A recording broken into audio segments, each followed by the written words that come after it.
All right, what's going on, guys? Sorry that took me a minute. I need to buy a new laptop because I was clicking to begin the stream and it wasn't on there. All right, if you're just joining us, wow, that's bright.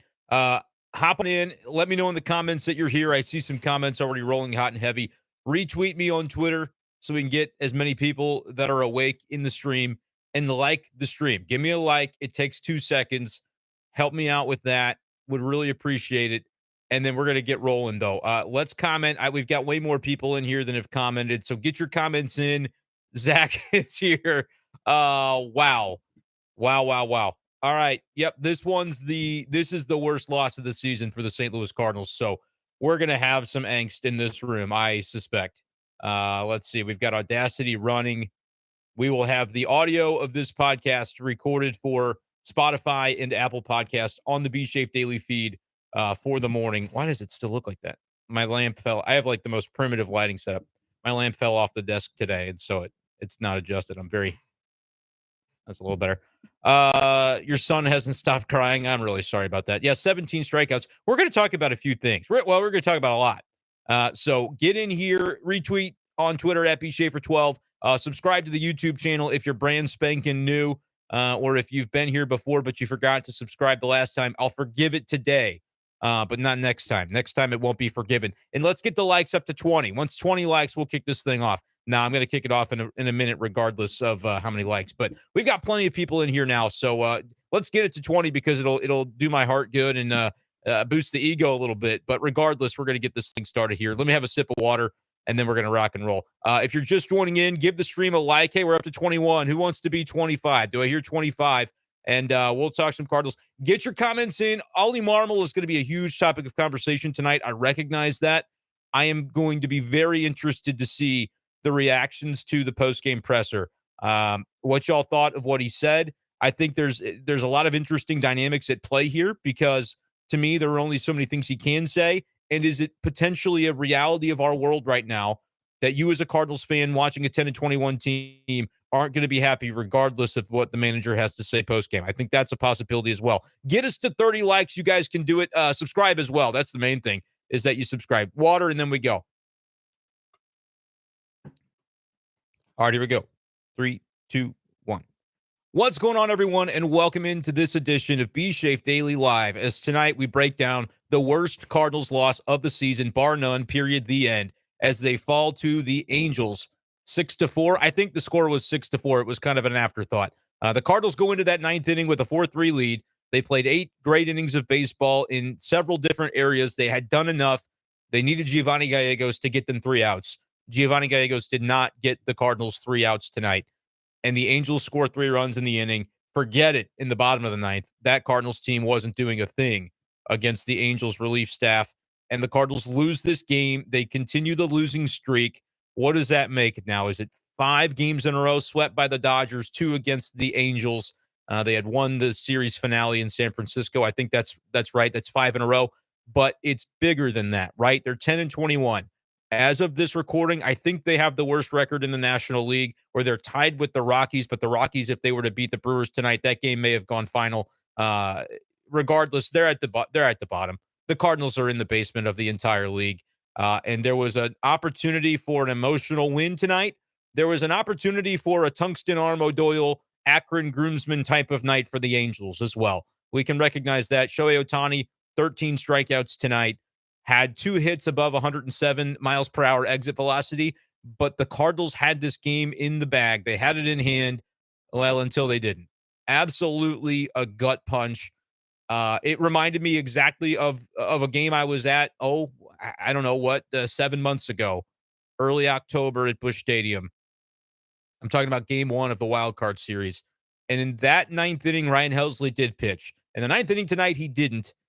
And I wasn't surprised to hear the reasoning for that from Ollie Marmol, which is that he had done his job basically at this point. But a lot of fans pointed out 10 pitches is all that Helsley had thrown.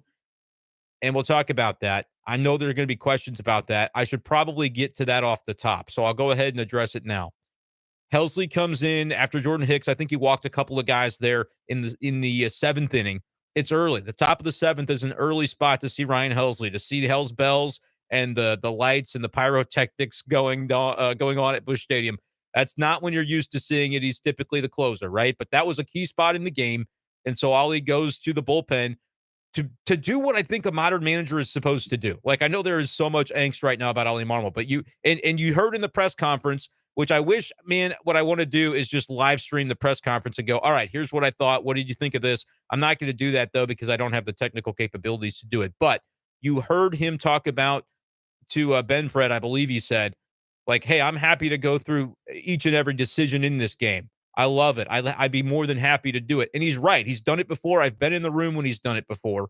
And it's usually the next day because it's hard to do on television. It's hard to do with the cameras in your face. But in his office the next day, when there's a little bit of time to let something breathe, those conversations can be really important, really telling, and it leads to some insight from the manager that you don't often get, which is why I say read the stories as well. It's good to watch the videos, but read what people write, because a lot of times those stories have information that you may not otherwise get.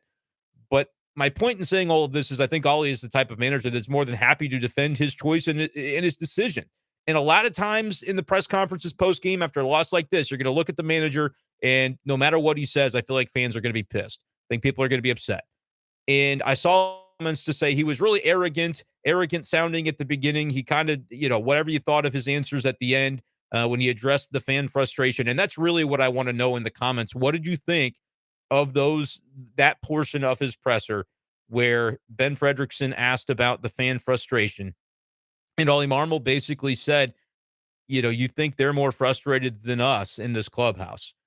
And I thought that was a moment that Ollie Marmol needed. And it wasn't, and you might say, well, why would he get defensive at Ben Frederickson for asking the question? Like, that's kind of uncalled for. And why last night did he get defensive at Daniel Guerrero for asking an important question that has to be asked? Hey, Ollie, your team has lost the opener of a series 10 times in a row now to begin the season. Is that frustrating? And he just said, frustrating, and deadpan the camera.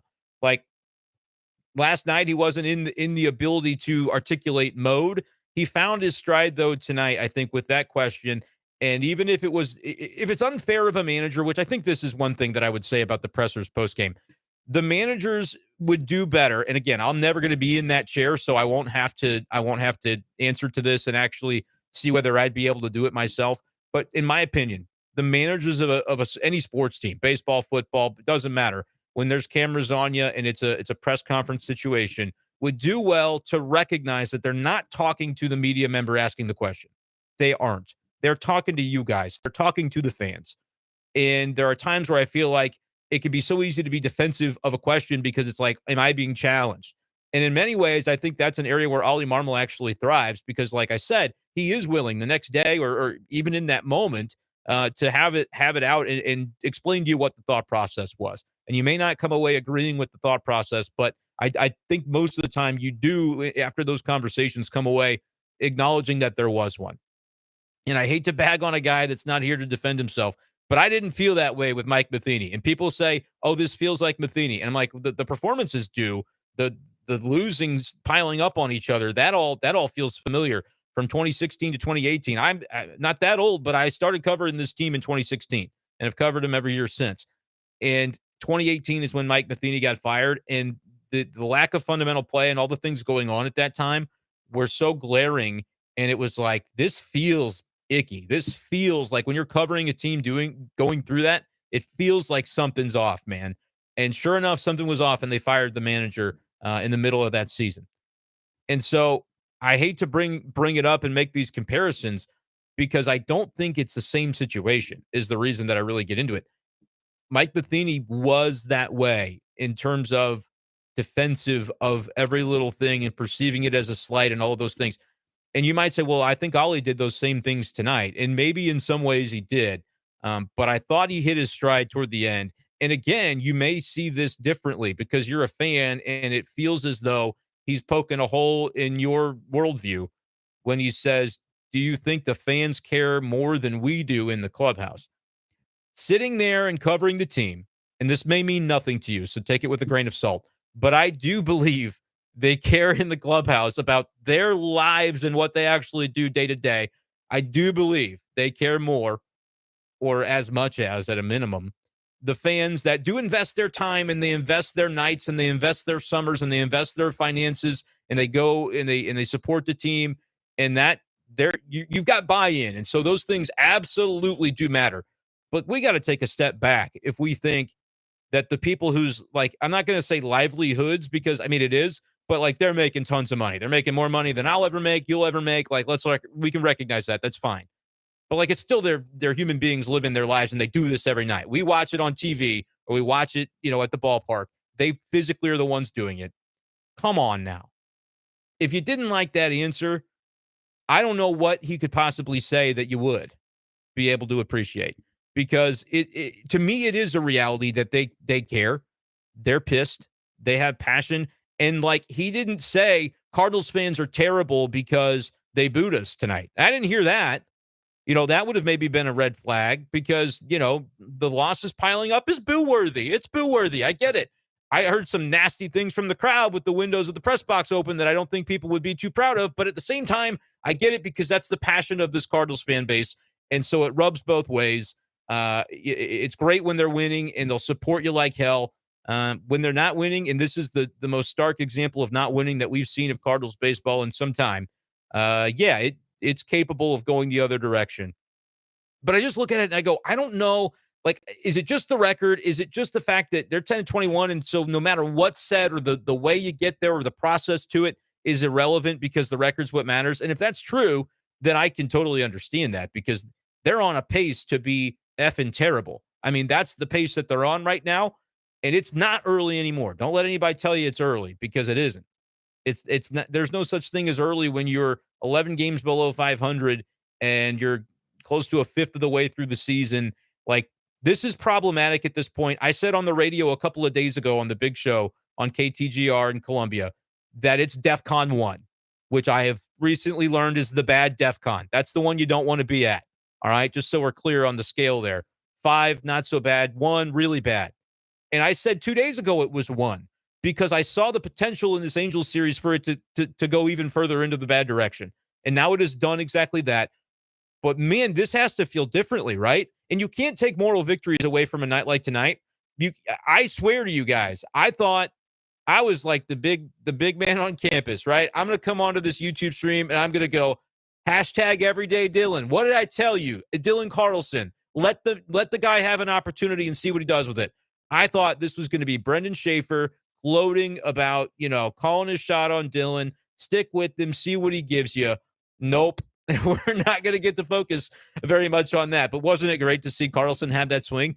But like, the results matter. The result is the only thing that matters. And I thought it was an interesting question too that Ben Fred had asked Ollie. And I will get to your comments. Make them happen. I'm going to try to scroll through them a little quicker tonight than I do sometimes, because there are a lot of them and I want to make sure to catch them. So catch my eye with your comment. I want to try to get through as many of them as I can.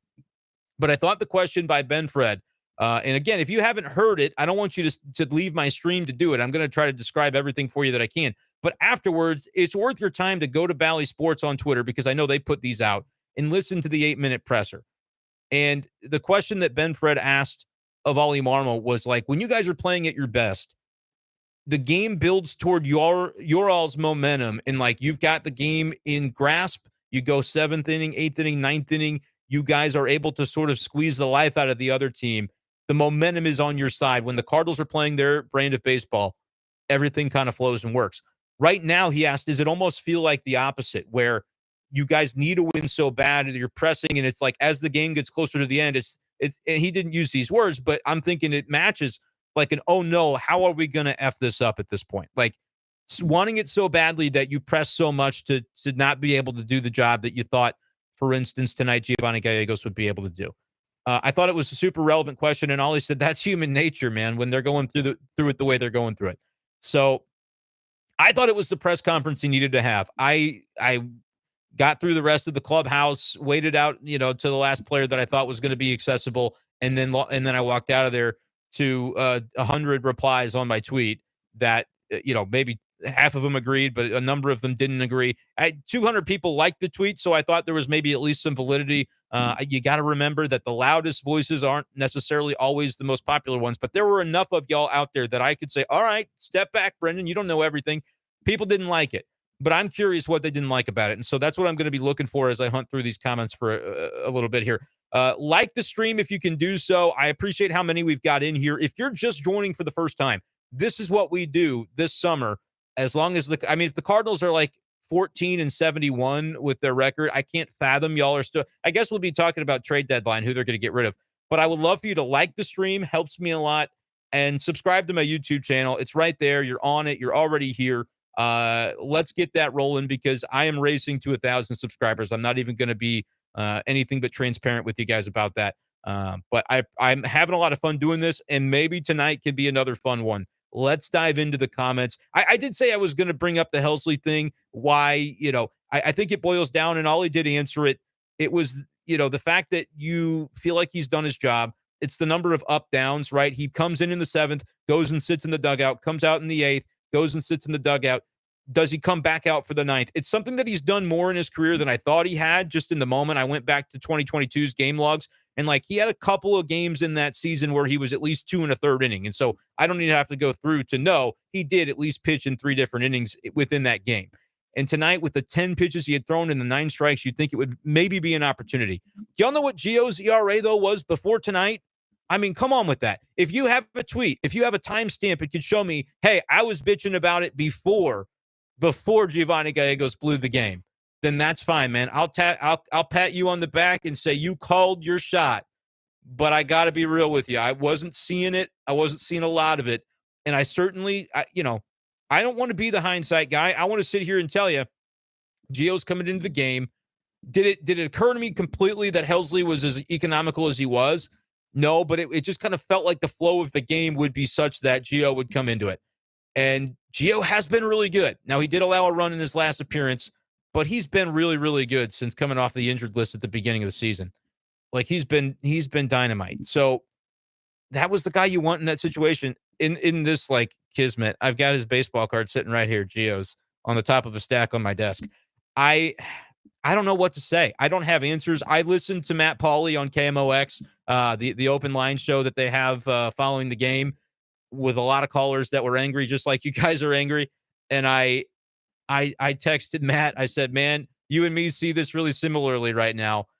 I don't know what the answer is or how I can get onto YouTube and articulate to people that y'all want ahead right now, and that's fine. But I don't know if firing Ollie Marmol, I don't know what it solves. And I think when I brought up Matheny earlier, the full circle point that I was trying to make was that I heard things from Ollie Marmol tonight that when Matheny was about to lose his job in 2018, I just didn't fathom he would have been able to say those things. I have heard some similar things from Ollie. The dog whistle, that went off in my mind yesterday when I heard Ollie tell somebody, I forget who the question asker was, but what Ollie said was baseball's tough right now. And if you followed me for long enough, you know that the day before Matheny got fired, I wasn't at the game he got fired because I was at a wedding that weekend. But the night before, I asked him a question, and he said, baseball is hard. That was his response. And I thought, oh, geez. Last night when I heard Ollie say that, I'm like, that ain't good. But tonight, I really did hear a guy that he explained it to you, and you may have felt belittled, and you may just be so angry that it doesn't matter what he said. But I felt like for all the people who have said, and I've been saying this too, Cardinals need to get into a brawl. They need to have a flashpoint moment. They need to fight somebody. They need to get mad. They need to show some fire. I thought he showed some fire tonight. And it may not have been directed in the way y'all wanted, but I thought it was a step in the right direction. And I thought at the same time he was able to articulate just the level to which and the degree to which the things going on behind the scenes, the preparation, the work that's put in. Sometimes it's hard to know that because all we watch are the games a lot of times. And that's another area where it's all right, Ollie, you don't have to put your ire toward the media asking the question, because there was a question and he's talking about he's going down the list of all the players and the different work they're putting on. Nootbaar's doing this, and Goldschmidt was here 4 hours early taking swings in the cage on the field before the game. You guys were watching that, right? He kind of threw in that you guys were watching that. And that's where I say, listen, to me, it's a little bit too much directed at and again, the media are no martyrs. It doesn't matter. I'm nobody. It doesn't matter. But I heard that question. I heard that response, and I'm thinking it's asked because we know the fans want to know, and we're trying to either write for the fans or have people that read the content. That's the whole point. And so when he's saying, you guys saw Goldschmidt out there, I feel like it gets lost a little bit. And this is where I understand that disconnect and where the fans have that frustration. It gets lost a little bit that you don't see Paul Goldschmidt working out 4 or 5 hours before the game to tweak one little aspect of his swing, the reigning MVP doing that because of how much he freaking cares. Like, you don't get to see it because you don't have the access to do so. And so, like, I don't remember who tweeted it out this afternoon, but I did see it flash across my timeline, but I kind of scrolled past it. And it's kind of like, we don't pay attention to that stuff. We want to look at the stuff and say, we're angry about this. And I totally understand it. So much of this is human nature, and it's very compelling. I've talked so long. I really am going right into the comments now, but I wanted to get in more into the Helsley stuff. I know the comment will come up, and so we'll probably talk more about it. This is the most people we've ever had at one time on the stream. Like the stream if you're new to this, and give me a subscription on YouTube. If you would sub for me, I'll give you a smiley face emoji. I don't really know. I don't think I can promise like gifts or financial. I think that's like against the YouTube rules, but I would really appreciate a like and a sub if you guys enjoyed the content. Okay, Connor, here we go. Jamaica was first, to be fair. But Connor says, so what now for the Cardinals? Where do you start digging out of this? I'll tell you the same thing Matt and Paulie and I said to one another. I don't have the answer, man. I don't have a perfect answer. Like tonight, they played 8 really good innings of baseball. Do we not agree with that? Do we not agree that they played pretty well tonight? You look at Miles Michaelis, doesn't quite get a quality start, but Ollie, sensing that maybe things could go off the rails there, third time through the lineup, what does he do? Puts Jordan Hicks into the game. Jordan Hicks walks a guy. We've seen that as a problem. So now your kind of antennas go up to say, is the rough version of Jordan Hicks, the unrefined version of Jordan Hicks back? Well, maybe it was a little bit because he walked more guys the next inning, but he was able to get the strikeout to get out of that jam in the 6th inning. When Hicks kind of loads up the bases with a couple of fellas there for Ryan Helsley, what does Helsley do? He gets out of it, throws a clean 8th. So pitching-wise, everything is kosher. Everything is wonderful until the Geo 9th, which was an unmitigated disaster. And, he's trying to pitch well. He pitched poorly, and that's unfortunate. He said they were kind of sitting on the sliders. They had a good game plan for Giovanni Gallegos, clearly, because they hit the ball hard, they hit the ball long. But let's talk about the offense. What do we think about what they did against Ohtani? Because, again, this was a question that Benjamin Hockman asked Ollie Marmol, and Ollie did seem to take exception to it, where he said, 17 strikeouts. Cardinals struck out 17 times. That's not great. 13 from Ohtani, tied the season lead for a single game in MLB, was Ohtani with 13 tonight, and he was nasty. But what were the issues that you saw from the offense was kind of what Ollie said, and he said 5 hits, 4 runs. You take that. Hockman said you take that, and he said, I think any team in the league would take that. And against Ohtani, I agree, but for what about the other innings? Like, to not be able to add on did ultimately prove costly to the Cardinals tonight, because you get a little bit of insurance. You maybe take the Angels out of it in the late innings the same way the Cardinals were taken out of the game from the go yesterday by Steven Matz with 4 in the first. So there's some human element. You want to kick them while they're down, and the Cardinals didn't. I mean, it felt like one they were going to have to ride to the rail and get perfect pitching performances from everybody that came out of that bullpen, and they didn't. They didn't get it from Gio tonight, unfortunately, and so that's why they lose. But offensively, I couldn't agree more with the fact that it was a plus outing against Ohtani. To not be able to add on is a shame, and it costs them. It helps to cost them the game in the same way that Giovanni Gallegos helped to cost them the game by not pitching well. But I think it's interesting to look at the differences, and I asked Ollie about this, and you guys probably heard it and thought, Brendan's asking a softball question. But I thought it was really interesting because when I asked him about DC, which I was obviously going to have to do because I've been supporting him pretty vocally and kind of wanting to know what Ollie thought about him from the left side, he said, I thought it was a lot better, not just the home run, but just the intent behind the swing, which kind of, I heard that, and I said, tell me more about the intent, Ollie, top to bottom. Did you feel like that was the case for your team tonight? Because you guys, if you watched the stream last night, what did I say? I'm seeing half swings. I'm seeing guys that don't know pitch recognition. They don't know if it's going to be a strike that they need to unload on. And that's why they weren't able to do damage at all yesterday. It was an embarrassment. But then today, what did we see? Well, we saw 17 strikeouts, but I almost, and this is going to sound ridiculous, I almost think you don't mind that because you were able to trade it off for some damage. You get 2 home runs, Nolan Gorman right off the top, Dylan Carlson later on with the big swing that follows up the job by Arenado to land one. He finally gets one to fall in, and hopefully for his sake, that's something that can propel him forward. But it lands right there on the left field chalk for a ground rule double. Wilson trades places with him, drives him in, emphatically excited at second base, slapping his hands, screaming like, you're telling me this team doesn't want to win? They don't care. It doesn't matter to them that they're 10-21. Like, look at them in the moments where it's going well, when they think we're about to finally bust through and have something go our way. Like, the leaders of this team, you saw it tonight if you were looking for it. And if you weren't looking for it, then I don't know what to tell you. But it was there if you know where to look. So offensively, I think you saw a step forward tonight, and this is not me giving moral victories because there isn't one. They have to win games, and they have to do it immediately, or the season is going to be a lost cause. But when you look at and compare what they did yesterday against not Shohei Ohtani in a matchup that they should have thrived in because they crushed lefties as the lineup top to bottom, especially when they platoon it that way and put the guys in there that were in there. They should have done a lot more yesterday, but I saw a lineup that just wasn't committed to the swings they were taking. And when Ollie Marmol said the word intent, I thought, bang, that's it. That's what was different tonight. And he agreed with the question and said he did see more intent 1 through 9. Yes, there were 17 strikeouts, but the guys were swinging with purpose. And when they were chasing a pitch, not to say they're chasing out of the zone, they probably did some of that. But when they're going after their pitch, they're swinging like they mean it and like they're trying to do damage with it. And that worked to the tune of 4 runs. 4 runs is not, over the course of 9 innings, something to, I think, go crazy about and throw a parade. But against Ohtani, the fact that it came against him within those first 5 innings, I think that is somewhat notable. That is what the Cardinals needed to do to have a chance to win tonight.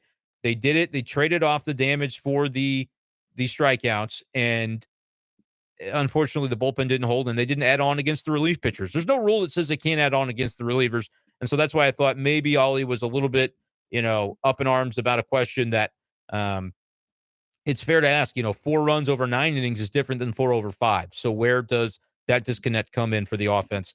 And the bottom line, though, is they played a pretty good game. It felt like a playoff kind of game because I think the circumstances for the Cardinals right now are such that they need a win so bad, and they weren't able to get it. And that's damaging. And I was walking into that clubhouse, walking down the stairs because a lot of Japanese media here to obviously see Ohtani, and so the elevator was a little crowded. I decided to walk with the fans down the stairs. If you're in that 400 or 300 section, kind of behind home plate, I guess that would be like first base ish side. Nah, it's kind of like directly behind home plate. Walking down after the game, you might see me, say wave, say hey, what's going on? So that's what I did. But as I was walking down there, I thought, I don't know how they come out of this. I don't know how you pull yourselves up by the bootstraps after a game like that in a season like this when you're 10-21. I don't think it's possible, I said that out loud. Now, that being said, I thought that if Ollie went through tonight and had the same presser, it began that way. It really did, where we're staying the course. We're doing like, that's lame to hear. Nobody wants to hear it. But at the same time, it's what they believe. So, I wouldn't want him to be disingenuous. You do want him to flip over a table at some point. I thought by the end of the 8 minutes tonight at the press conference, he flipped over a table proverbially. And I thought that's what they needed to do. And so does that matter? I don't know. Team wasn't sitting there watching it. But I'll tell you, if like that's the mentality of the team, they've got the guys on this team to be able to like ride a high. They've got some emotional guys, some competitive guys that want to win. They just need to get in somebody's craw, like they did to Madison Bumgarner, because that worked to their advantage that day. And they've got to find a way to do it again and parlay it into more wins. And it may be a thing where the talent level is just not enough to make it happen. I don't know. It's a lot of the same guys, though, that were on a team last year that was very talented and did win a lot of games. Yes, you're missing Albert. Yes, you're missing Yachty. But can we be honest? Yachty wasn't a factor last year in the way that I think everybody mentally wants to pretend that he was, because he wasn't really with the team for a good portion of the season. And when he was definitely a veteran leading presence and managing the pitchers second to none. But offensively, he was a drag on the lineup. The entire catcher position was. It's why they got Contreras. So, like, how different really is it from last year? That is such a fun question to debate, and we'll do more of it. But that's kind of my thought process on that. I just, I don't know for sure that you could just chalk it up to any one thing. This roster is not that different from last year. And so that's what makes this what I would say is unprecedented since 2016 when I started covering the team, because even in 2018, when they fired a manager, the play was so bad, you weren't surprised by it. Like it was just a different vibe where you go, yeah, this kind of feels like what it is. Every day I go to the ballpark and I'm surprised because I feel like, oh, they shouldn't be this bad. And I do believe in the people behind the scenes that are trying to fix it from being bad. But man, tonight they lost. And that don't hear all of this as excuse making because it's not what I want it to be. It's it's really bad that they lost this game. Like it could be something they cannot emotionally recover from. They're going to say all the right things, but like if this season ultimately does, it's kind of already off the rails, but if it stays off the rails, you look at tonight, I think, and go, yep, what might have been if they could have had an emotional win, if they could have turned the Angels once again into the tungsten arm team where, Ohtani ties Babe Ruth, like the whole thing. It was ready made there to be that sort of storyline. And instead, we're talking about another Cardinals loss. Jamaica wants to boycott the games, coordinate a boycott. Like that's what's so weird to me. Like they're trying they're trying to win games. You want Mozeliak fired though, probably, or you want Ollie Marmol fired. You want heads. It doesn't matter whose head. I just bring me a head on a platter. And if that's how you feel, that's how you feel. But I don't know, man. We got a lot of people still in here. Give me a like on the stream. We can get this sucker to 60 likes for sure, right? If you haven't liked it yet, be the next one to do it. This is going to be a long comment section, so we're going to get to it. I know that I keep saying that and then not doing it, but the reality is there's a lot to say about this game. Allison is here. Positive note from Brent. We get to watch Walker and Gorman duo mash back to back in the lineup for the next decade. Yeah, man, I like to see Gorman doing what he's doing. Will they ever let him bat against lefties? I don't know, but I like to see him doing what he's doing. I think he's got staying power. I don't know if he's ultimately like a legit number 3 hitter for a World Series team, but he's like if he's batting 5th for you or 6th, then I think you're really cooking with gas. But that's maybe minimizing Gorman in a way that I shouldn't do because he's doing his job right now. Basically, the best numbers offensively on the team. I'd have to double check that between him and Goldschmidt, but he is off to a tremendous start. And remember, my bold prediction when I did the tweet before the season, Nolan Gorman All-Star season. I said it. I'm hoping he can make it happen because really what this is all about is me looking smart. It's not about none of the other stuff matters. I just want to, no, I'm just playing. Brenden, spelled correctly, says, good evening, Brenden. Thank you for doing the live stream, just therapy. Yeah, let's do some therapy tonight, Brenden. Walker will be a platoon bat until he gets moved to the Tigers for a bag of potato chips. What flavor would be my question. So about Saturday, is Wainwright start worth the 3-hour drive? I almost pulled the trigger on some decent tickets in the 8th, but after the top of the 9th, I decided not to. I don't know. You got to trust. Adam Wainwright's been doing this a long time, Allison. He's been tweeting people recently. He sees the criticism too. The dude's gonna be out. The dude's gonna be out here really trying to make it happen on Saturday. And I feel like just terrible that I won't be there because I'm going out of town. Friend's birthday has been planned for a long, long time. And so I'll miss the first Waino start of the season, but I'll be paying attention. And over the weekend, stay tuned for kind of what I'm able to do. I could do some live videos from my phone. I'll have my laptop with me, but I won't have the microphone and stuff. So we'll kind of see the way it goes there, but stay tuned. Joey just says, what a fun night, eh? Yep. Robbie, I thought Ollie managed the game perfectly today. He did. Just didn't get the results at the end. Unfortunately, it's one of those years so far. Yeah, like find a moment in the game other than the Gallegos thing because and the people that are saying that are going to say it regardless because that was the result. And Ollie said, yeah, it's easy to say after you know what happened. And yeah, I can see that dripping with a bit of sarcasm and ire toward the fans that you probably don't appreciate, but I thought he was right. It is easy to second guess it and say it after the fact, guys. And there are times when the whole world is shouting one thing. There are times when it's like, don't do it. Don't do it. This is the wrong move. See, it was. But then there are other times where, and tonight I feel like was one of the other times where it's like, what's Gio's ERA? Yeah, he's probably the guy for this spot. In retrospect, could Helsley have done it? Yes, but keep this in mind too about Helsley. He would have batted. He would have pitched against Lamb was the pinch hit spot, the 9-hole batter, and then you turn things over to the top. You have Mike Trout. You're gonna face Trout in that inning, and if anybody gets on Ohtani, will bat. And so let's imagine a world where he gets the 9-hole batter and gets the 1-hole batter. But now it's Trout who works an 8-pitch walk. And now Helsley has thrown in 3 different innings and he has thrown 30 pitches and you've got him weakened to face Ohtani. Uh-oh. You know what I'm saying? Like, it's easy. It is so easy to say that Helsley would have just gotten the job done. He would have had to have faced that part of the lineup. And there's no guarantee that it would have been 2 outs, nobody on when Trout came to the bat. It's not a thing he does a ton, but he's done it before that he goes up, down, and then gets back into a game for a third inning. Talking about Ryan Helsley. He's done it a couple of times last year. But at the same time, they had a plan in place. This feels a lot. I mean, it really does. Other than the fact that Helsley was the one on the mound when they blew it in October, game 1 against the Phillies, it feels the same because I felt like Ollie pushed all the right buttons tonight, but it doesn't matter because the reason it doesn't matter right now is because they're 11 games below 500. In October, it didn't matter because every game counts in October and you have to win, and they ended up losing the series 2-0. And that's why it didn't matter then because there's no moral victories. And in the same thing tonight, there aren't any. There can't be because they're 10-21. You don't magically come back from that. And that's what's tricky about this whole thing. Yeah, Laborer says 17 strikeouts. Totally get that. And it was pathetic to watch, but it's also kind of cool to watch because Shohei was doing his thing for 13 of those. But like I said, I would take that if I'm a Cardinals fan. Like, do you want the damaging swings? You got to have them to win games.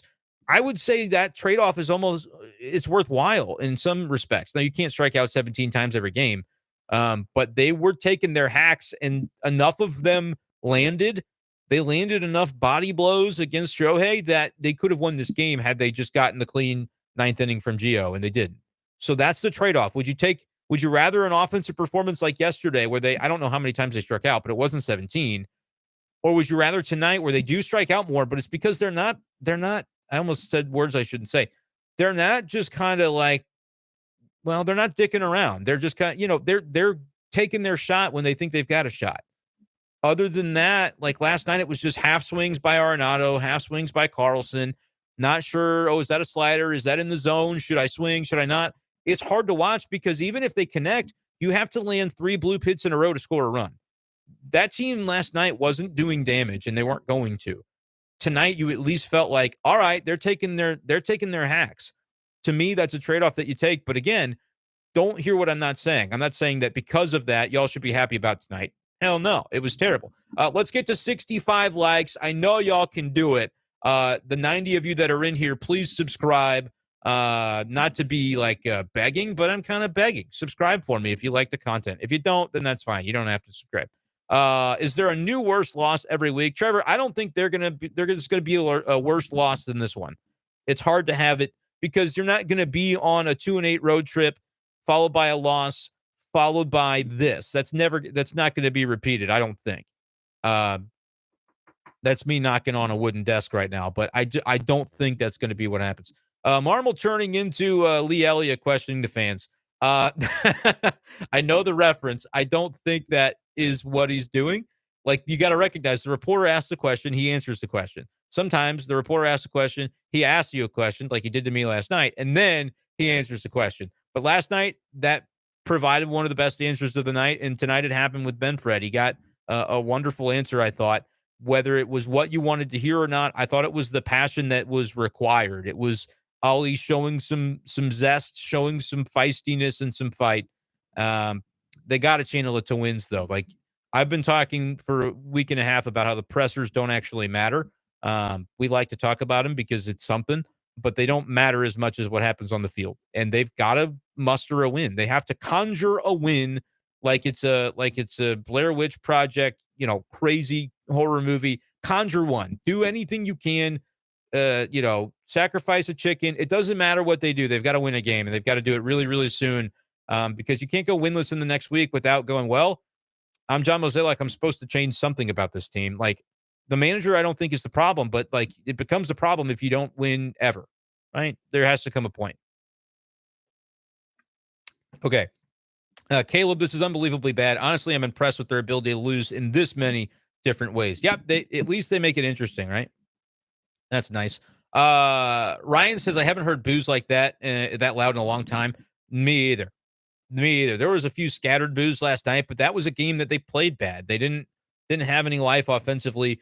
Matz had him out of it from the very beginning of the game, which it sounds like Liberatore will be pitching again tomorrow. So who knows what they'll do with Matz. They may skip a start for him. They may not. They should.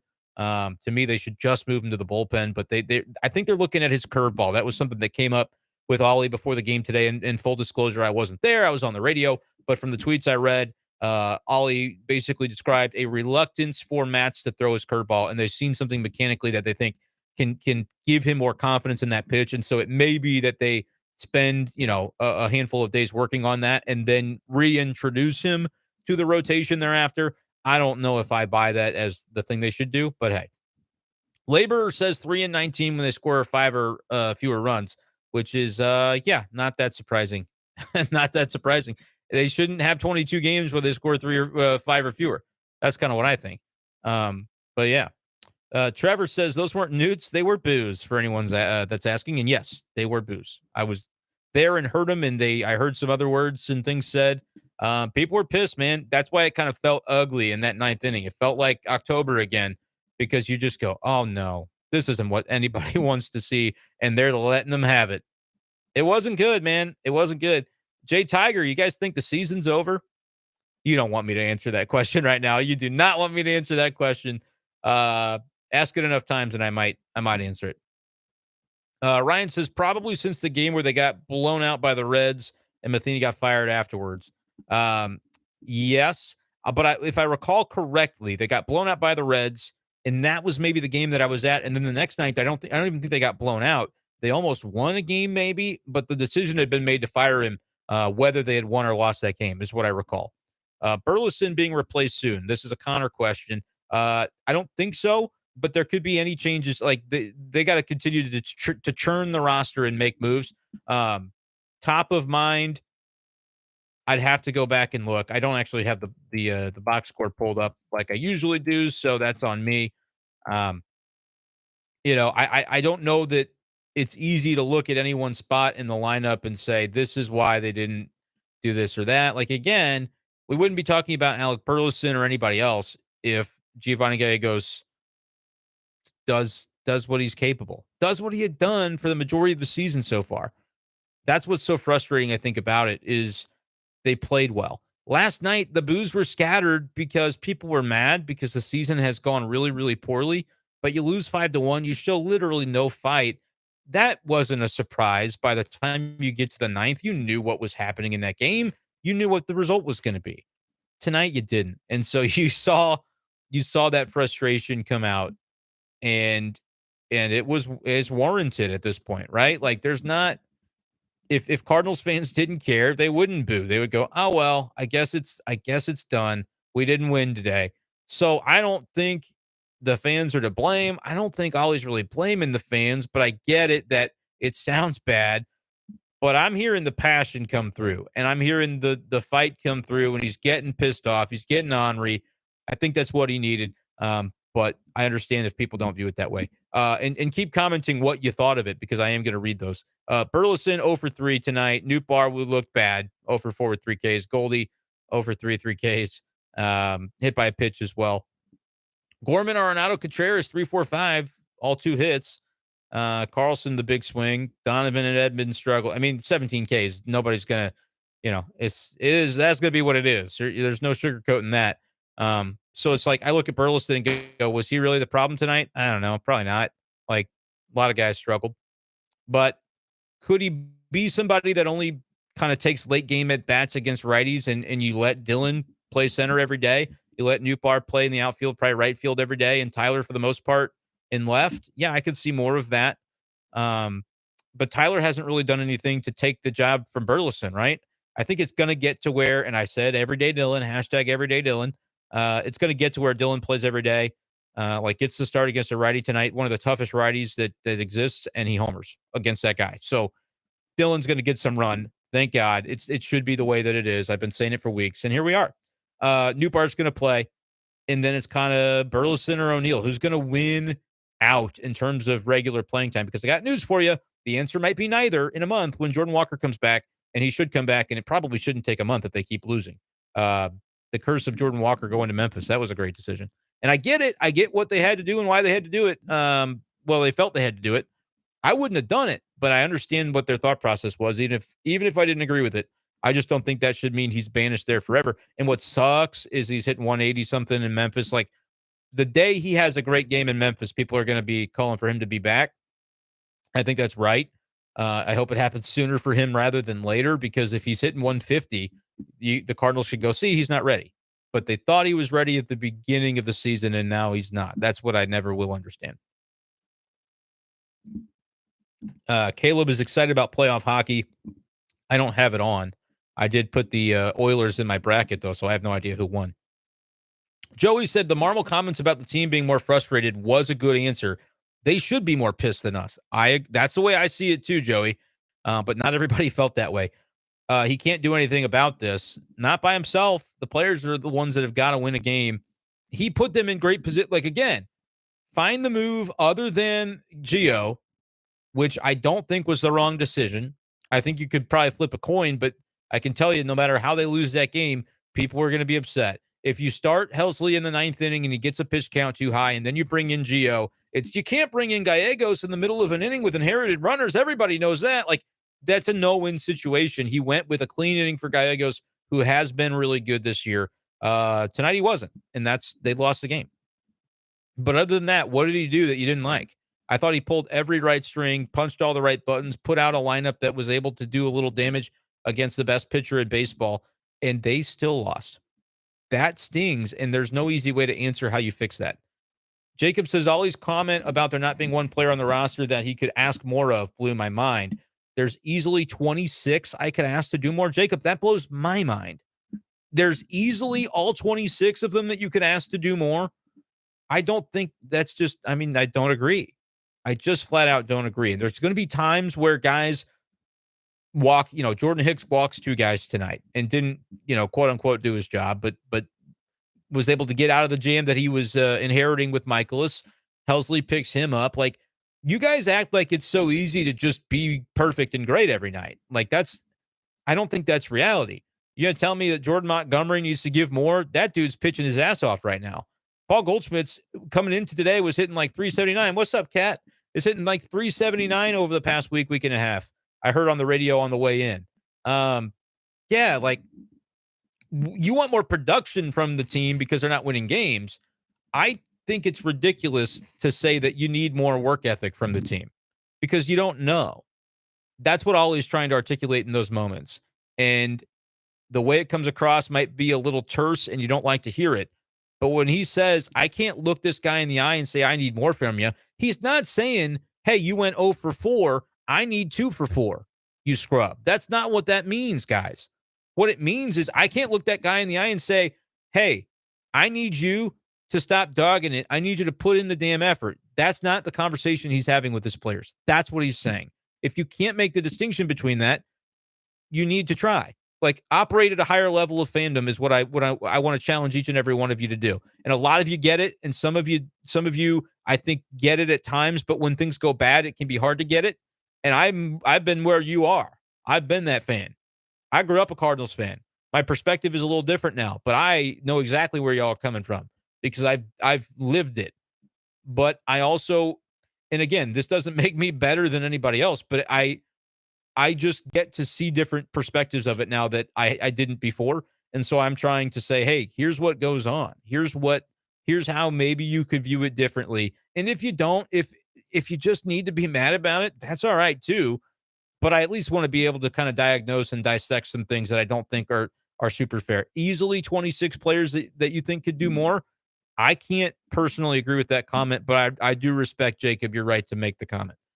Brent says, I love the Cardinals. I love Cardinals baseball, but if they don't show signs of life by the end of the homestand, I might check out. If it's better for your mental health to do so, I don't blame you. I get that. But you'll be back if they can make a run. Rob says, and what's up, Rob? Ollie feels like he's in over his head managing the talent that he has. Good dude, but might be a bottom 5 manager in the league right now. I don't see it that way. It's hard to call him a top 5 manager like I was doing last year, but I don't see, like, I have a hard time articulating what are his specific deficiencies as a manager. Like, that I think would be a really interesting conversation, and we should just do that podcast, Rob. I keep saying we should, and we haven't done it yet. But that might be interesting because like there are moves that I think you could look back over the last week and say, all right, doesn't pinch hit for Carlson, when it's clear that they need a lefty damaging swing like a Gorman in a spot against the Dodgers and doesn't do it.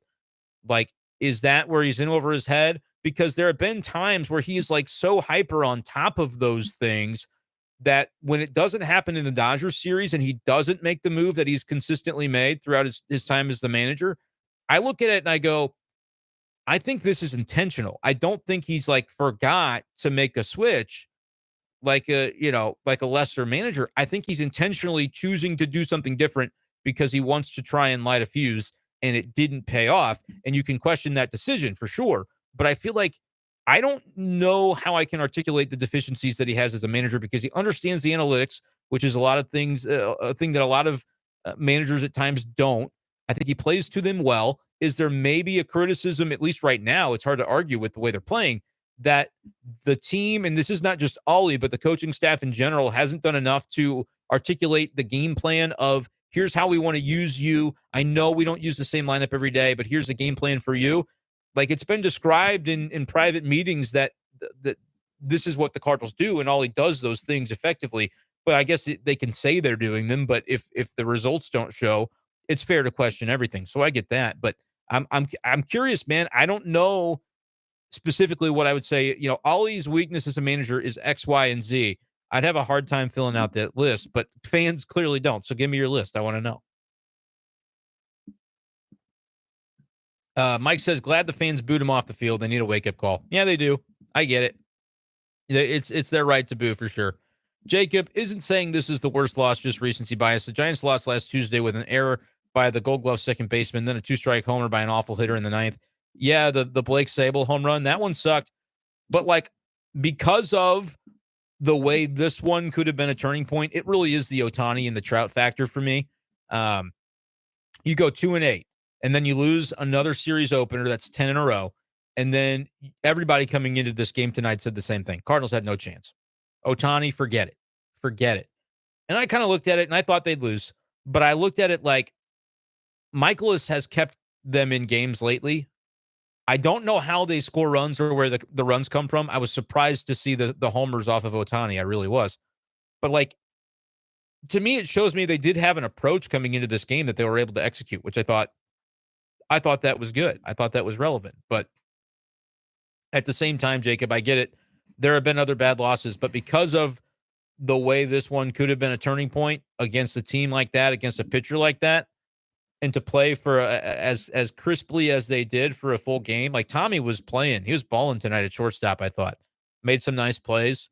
That's what, to me, makes it the worst. And it was at home, right? Like the other one was on the road, and so you don't have to get booed off the field by your home fans. There is something to be said for that. So, no, I don't think it's recency bias. I think this really was freaking bad for the Cardinals. I think it was bad and has a chance to remain.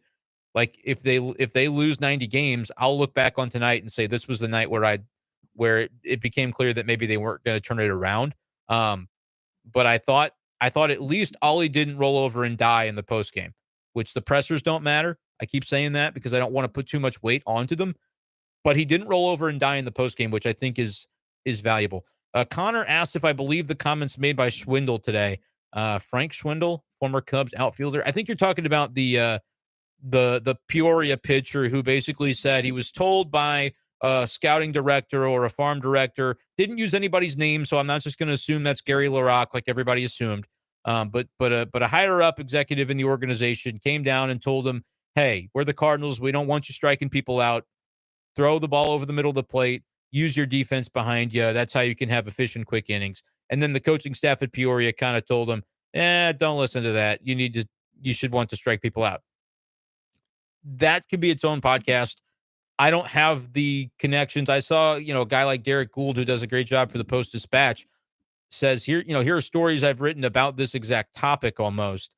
So I feel like wasting a lot of time on that when I've got a lot of comments to get to might not be the best situation, just because I don't have the insight to be able to speak with authority on the topic. Do I believe, though, that that they're in ways behind the curve or have been behind the curve in the Cardinals in terms of philosophy behind pitching and development? Yes. And that's been kind of like Derek had said to people on Twitter today, documented and reported on and acknowledged by the team. And in many ways, it was acknowledged by the team this spring when they talked a lot about, like, from day one in spring. I was in Jupiter and always talking about needing more swing and miss. It's not something that they've been a strength of the Cardinals pitching staff. And they recognized that they were going to need more of it because guess what? The shift is gone. We can't do it the way we used to. And so that advantage that the Cardinals held to be able to shift and play people perfectly and use gold glovers at every position on the infield, that's mitigated somewhat by the fact that they can't do what they had been doing. And so because of that, the Cardinals need to get out in front of it and change their pitching staff in some ways. They tried to do that, but it might have been too little too late because we're seeing the results not really bear out to great success so far this year. But time will tell on that. Let's get the likes up to 70. Y'all can do it. And hey, please, one more time, and not one more, I'll ask a bunch. Subscribe to the channel if you can, if you're willing, if it's free, just so everybody's aware of that. Patreon, that's a different story, but it's free over here. So would love to have you on board.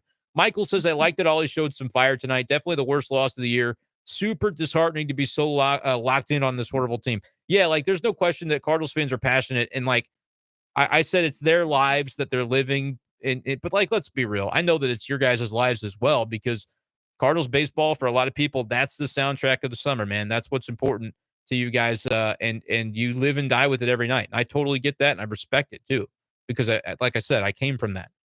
That was me as a kid. I honestly just don't want to be last in the NL. That's a great comment by Tim. Yeah, nobody does, man. Nobody sets out to be last in the NL. The A's, they set out to be last in the AL, and the Royals are trying to screw that up for them. But nobody sets out to do that at the beginning. That's for sure. Never felt like a season was over this early in a season, says Connor. Yeah, I mean, I can't blame you. Like, I still don't think it's over, but if you think it's over at this point, I'm not going to try to argue with you. Jacob F. Taylor Motter has still not played since they re-signed him. He hasn't. Where would you have put Taylor Motter into this game? Nobody would have an answer for that because they used all the right guys they should have used. But yep, he's just been chilling. He's taking that check, man. He's living the dream for sure. It is so perplexing though, Jacob, when Luke and Baker hitting 320, 11 dingers, 23 ribs at Memphis. Can you please make it make sense to me? No. And that's not an anti-Taylor Motter take. I feel like a big ass for answering these questions because I kind of cringe when I see the questions, but at the same time, you're right. You're right. Why can Juan Yepes not be on this bench? You clearly don't need the defensive flexibility of Motter if he's not played since you brought him back. It doesn't make any sense. It doesn't. Rockies went final at 11-20. Cards are now the worst at 10-21. Oakland 6-24 leads Seattle by 2 or 2-0. So hey, Cardinals, you're closing in on the Oakland A's. That's the way you can look at this. That top draft pick, baby. No, but yeah, it's good that the Rockies won because the Brewers, to me, are still the biggest threat in the Central. Sorry, Pirates. I'm not doubting you. I think the Pirates could be a playoff team the longer they do this. But to win the Central, the Cardinals would just need the Pirates to come back to the pack a little bit. They would need the Milwaukee Brewers to not hit, which I think is very possible because I don't think their lineup is as deep as it could be. Not to say you ever want anybody to get injured, but some pitching injuries for the Brewers could really hurt that team. And you might see a race to 86 in the Central. And the Cardinals could win that race, but they are not winning a race to 95. Like that, I think that those days are over where you thought they could be that kind of team this year. I just don't see it mathematically being possible at this point with the losses that are piling up. Adrenalized, I can't read. Just when you think they have a chance to do something positive, something ruins it. Yep, that's how it felt tonight. Not great, says Laborer. When will Liberatore get the call? Might as well start seeing what's out there on the farm. I don't know. He's starting tomorrow with Memphis is the word. So that's a surprise to me. I thought he would have already. And again, when he gives up 4 runs tomorrow, everyone's going to say, see, he shouldn't have gotten the call. They made the right point or the right decision. I think he should be on the team. That's it. Michael, not sure why Gio was throwing a slider in the zone there, though. Brad Thompson fully called that happening. Yeah, man, they were on him. They were on his slider. And the 2-strike thing is an absolute riot, isn't it? The Cardinals giving up just crazy damage. I think Katie Wu had the tweet of the 17th or whatever it was home run allowed with 2 strikes on a batter this year. 2 strikes. You don't need to feed them a cookie. Feed them some vegetables and make them chase. It's ridiculous, man. The two strike thing is an absolute, like, I can't tell you how many times in the press box we go, oh, another two strike, another two strike. It's uncanny that it continues to happen the way that it has. But you're right, Michael. I don't you can't give too much of the zone to a hitter at that point with a slider that they're sitting on. You can't.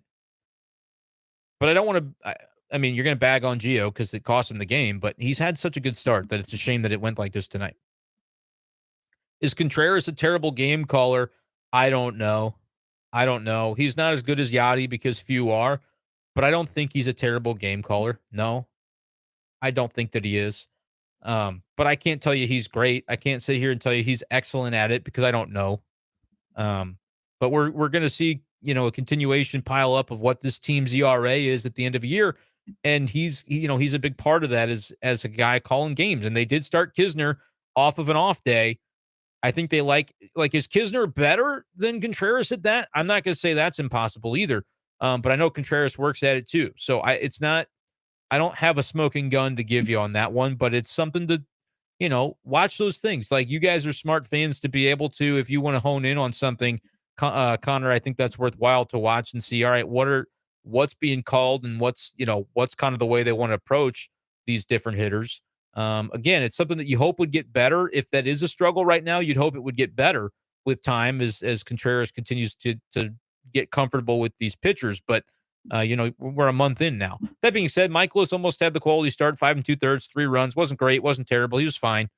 Allison says he always pitches well, but never seems to end well for the team at the end of the game. Yeah, I mean, his ERA would say he doesn't always pitch well because what's ERA now? It's still probably, I don't know, but 5. Yep, 5.79. Gave up 8 hits. He said he almost lost his shit. That was, and I'm saying the phrase because he had all these reporters around him. He said, pardon my French, but I almost lost my shit when I gave up those runs in the third inning on some soft contact and the ball hit off of third base. I thought Nolan made a great effort to try and make a play there, but there's nothing he could do. But Michaelis was upset about some runs scoring off of soft contact. Here's the reality, though. He gives up hard contact too. And so he does often cite soft contact when it's like you did give up 8 hits, and Shohei had 107 off the bat, 108.8 off the bat. There's nothing soft about that, right? So it's kind of a little bit of, I can see both sides of it.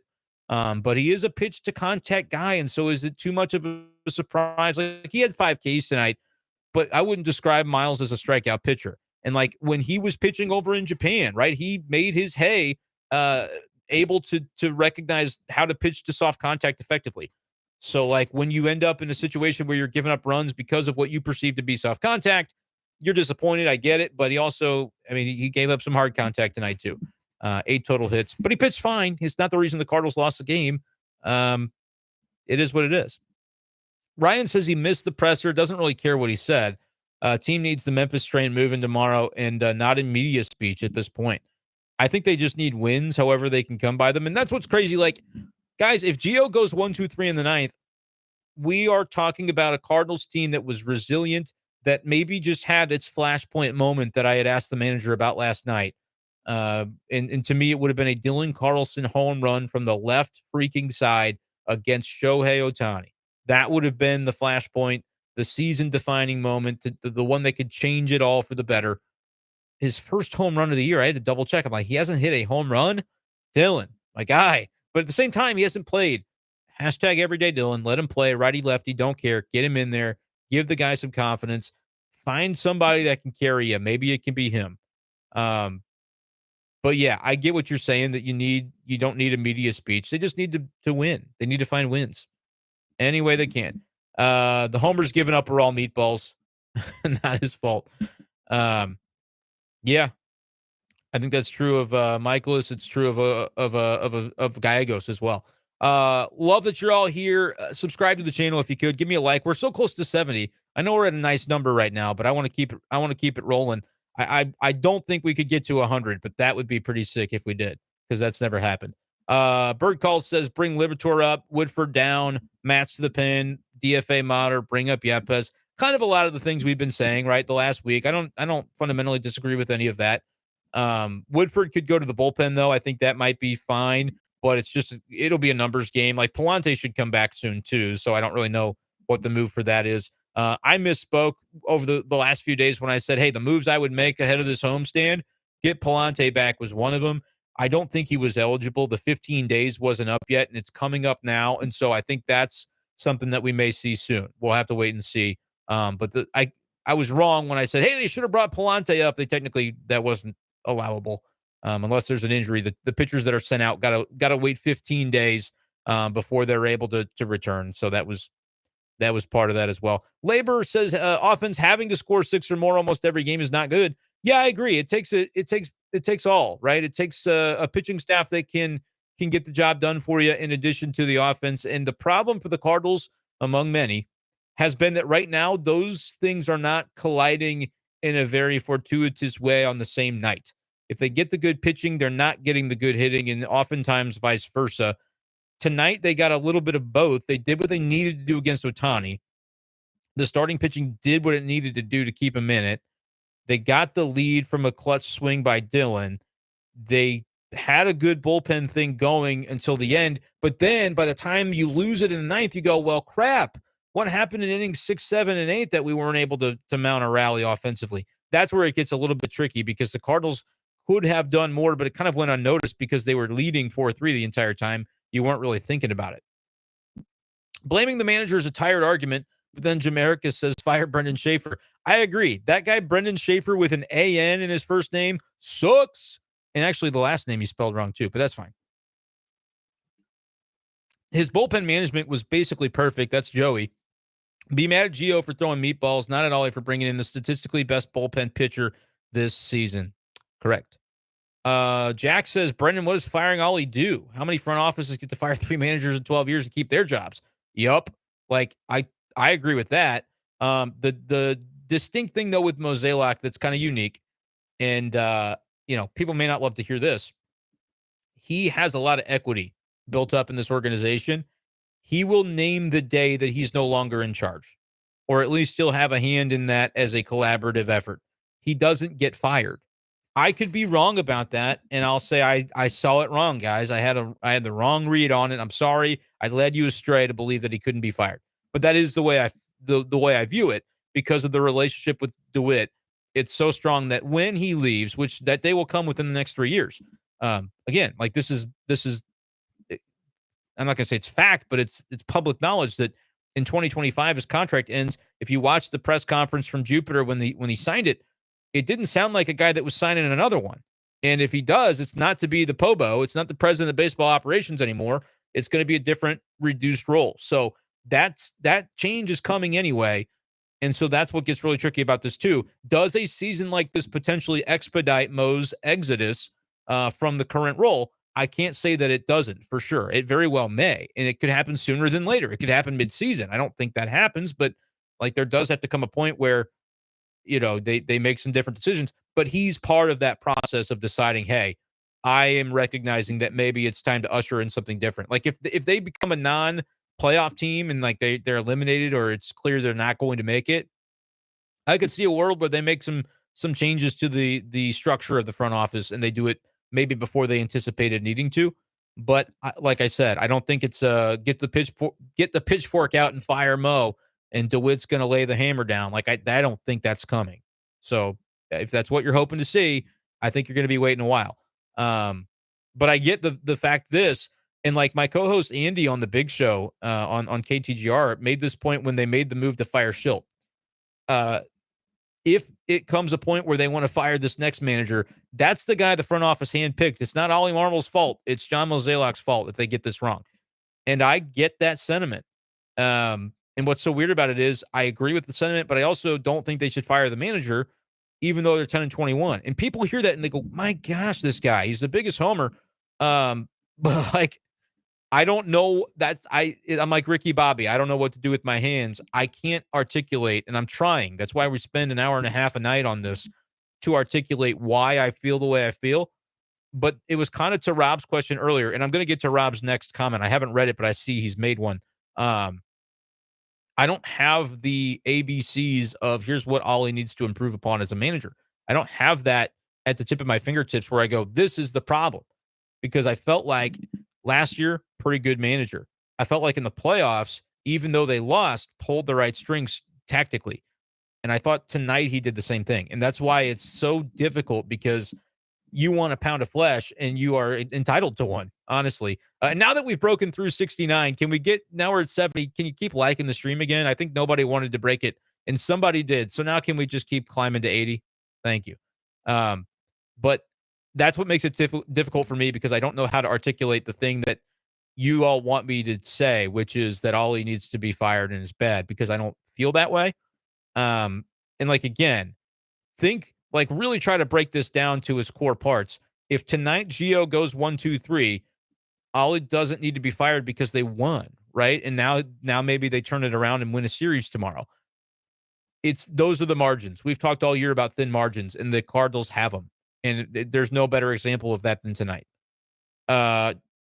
Rob says the honest truth is that nothing Ollie says at the podium is going to do anything to change the direction of this team. This team is in free fall. True. Yes. The media stuff doesn't matter. We can talk about it, but it doesn't have an impact. There's 26 guys in there that aren't watching it on TV. A couple of them might see it on Twitter. I know several of them won't. I promise you, Paul Goldschmidt would have no idea unless he was told that, hey, here's what Ollie said. You go, okay. I mean, well, maybe he would know, but he wouldn't know because of Twitter, right? So they're in free fall, and it doesn't matter what he says at the podium. But what I do think matters about it is that what he says at the podium gives a little bit of an insight, just a sliver, into what he might be saying, thinking, and feeling behind the scenes. And otherwise, we don't get access to that. And so that's why the podium stuff matters, because tonight you go, well, thank you. Finally, I see it, because before it wasn't there. And so now that you see it, you can go, all right, I can at least have a little bit of confidence instilled that behind the scenes, he's not just twiddling his thumbs at his desk. Because I think that's what a lot of Cardinals fans kind of felt like he was doing, based on the answers he had been giving in the pressers. And maybe tonight was different. That was kind of the one area that I would say might be irrelevant. When are the Cardinals making a trade? I don't know. On the KMOX post game, Matt Pauley mentioned that the Brewers a couple of years ago traded for Willy Adames in late May. It was May 21st. And even that was early. That's earlier than you typically see a big time swing made. So, and John Mozeliak, it's not his strength. I'm just going to tell you, I would be surprised to see a trade in May. I'd almost be surprised to see a trade in June, especially if the Cardinals are 10 games out of it and they're not, a factor. They're not going to try to make moves at that point.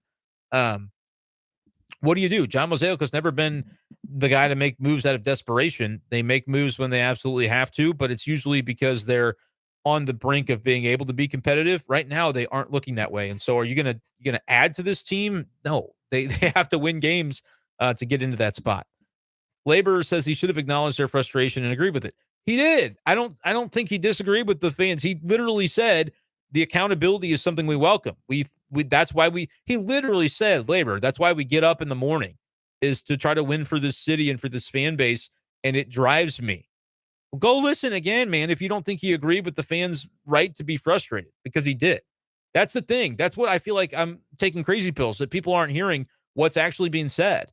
It's like you hear what you want to hear instead of what's actually being said or taking place.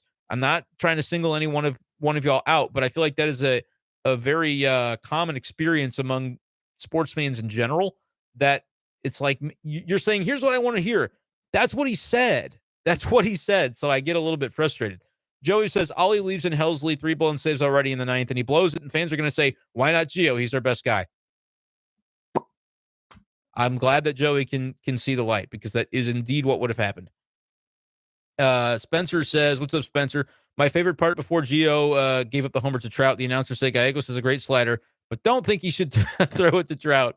Not 3 seconds later, it was gone. Yep, they were sitting slider, and Gio said after the game through a translator that was they seemed to attack that pitch for him.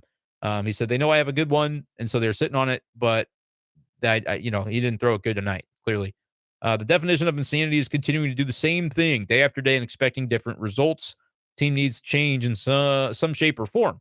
I don't disagree with that at all. I don't know how they make change other than the roster, and so that's why we're beating on poor Taylor Motter, because that's an obvious roster move you can make, and they just, for whatever reason, have refused to make it. I don't know if it's a protest by Mo. I don't know what the hell it is. I don't get it. The grave of Einstein. I'm not a fire Ollie guy, but to play devil's advocate, the clubhouse needs a major shakeup. Yeah, and sometimes a hockey team will fire their head coach just because the data says that a team usually kind of takes a leap after after a team does that. So that's the one card you have to play. But I would also turn around and say, if Mo's firing a third manager, there better be an explanation. But at the same time, he could say, well, we're 10-21. That's why. But like, I could have come away from tonight thinking that Ollie, I'm never going to see him again. Like, I could have come away from it that night thinking that, but I didn't because of the way he handled the presser. And like, Matheny didn't do it that way ever in my experience. So that's why I said, well, I at least saw what I needed to see today. It doesn't matter, but you look at the nuances when you do this and you see it up close. And I saw the nuance that I thought I needed to see. You saw a guy in command, I thought, of owning what's going on. And he's upset about it. But again, these are going to be negative questions. They've lost a lot of games. They were 8-11 and it was bad. Now they're what, 10-21? That's terrible. That's a bad slide. And so the questions and the answers are all going to lean negative. It's just the nature of it. Toughest loss, okay. This is from Fly Navy 73. Worst loss, not even close. I'm more encouraged after tonight's performance than I've been since week one. Tomorrow may be another story. We shall see. Fly Navy, I think you make a good point. I just don't know how many people agree with it. And so I didn't want to go too far on like the rah-rah of like the positives you can take from tonight, but there are if you want there to be. And I talked about the offense a little bit earlier when I said the swings we saw, the intent behind them, that was a change. And tomorrow they face a pitcher. I don't know who it is, but it's not a guy who's going to strike out 13. Like they faced the best pitcher in the world tonight. And they did some damage. If they act like they did tonight, tomorrow, they might strike out 10 times by the starter, whoever it is. And I haven't looked, but they're probably going to find a way to do more damage. Keep the intent. The offense, what y'all did tonight, keep that intent would be my advice in terms of swing like you mean it instead of, oh, I don't really know. I'm caught in between, half swing, check swing, garbage. Do it or don't. Do it or don't. That's where they need to be.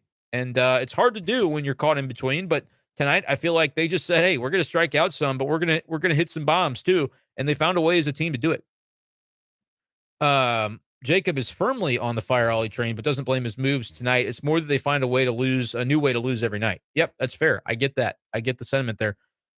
Justin, I agree with Ollie 100%. Michael, Jake freaking Lamb hitting a bomb too. I mean, come on. Yeah, you had Blake Sable last week and Jake Lamb. It's not the Mount Rushmore, is it?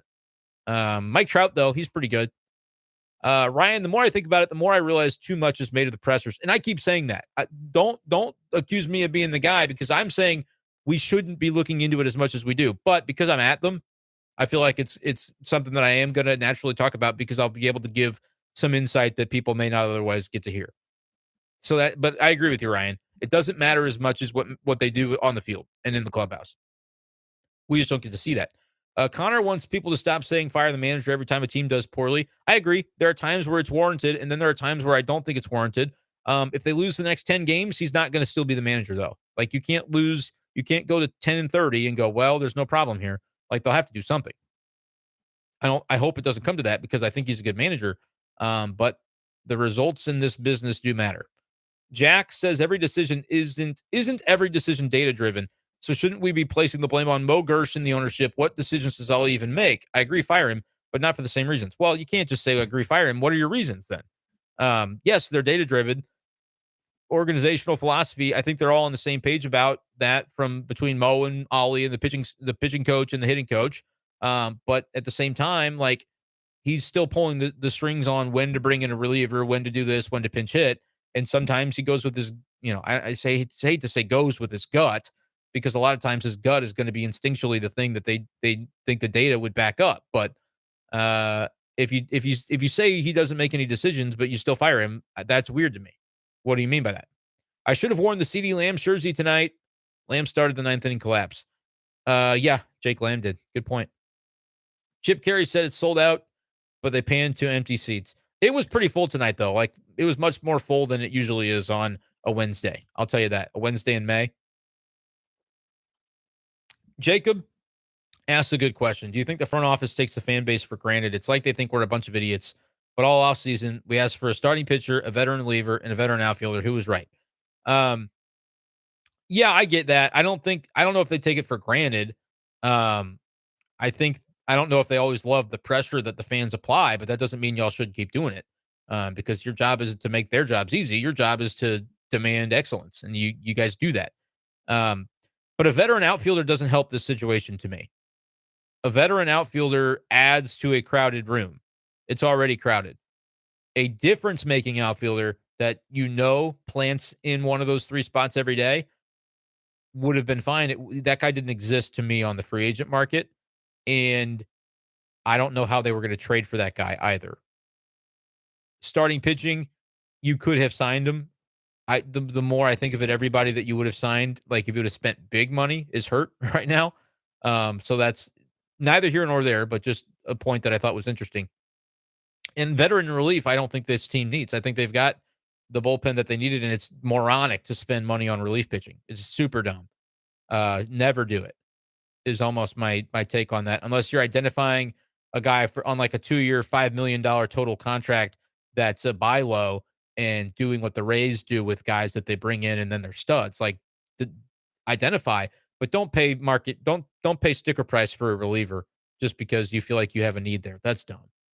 I don't think you should ever do that. And they've kind of learned their lesson from that. You know, Brett Cecil, Greg Holland, Andrew Miller was okay. He at least played his whole contract, but yep, I don't think it makes any sense to do it. Justin loves the stream. He's got to go, though. I will keep it up, Justin, especially for you. Ryan says that's why I think Mo is ultimately responsible, and I understand that. He is. It's his rubber stamp every time. Don't say, oh, they got to fire Gersh. Give me a break. I'm not trying to minimize the work that Mike Gersh does, but this is Mo. It's Mo's team. So he is responsible for the moves that are made or not made.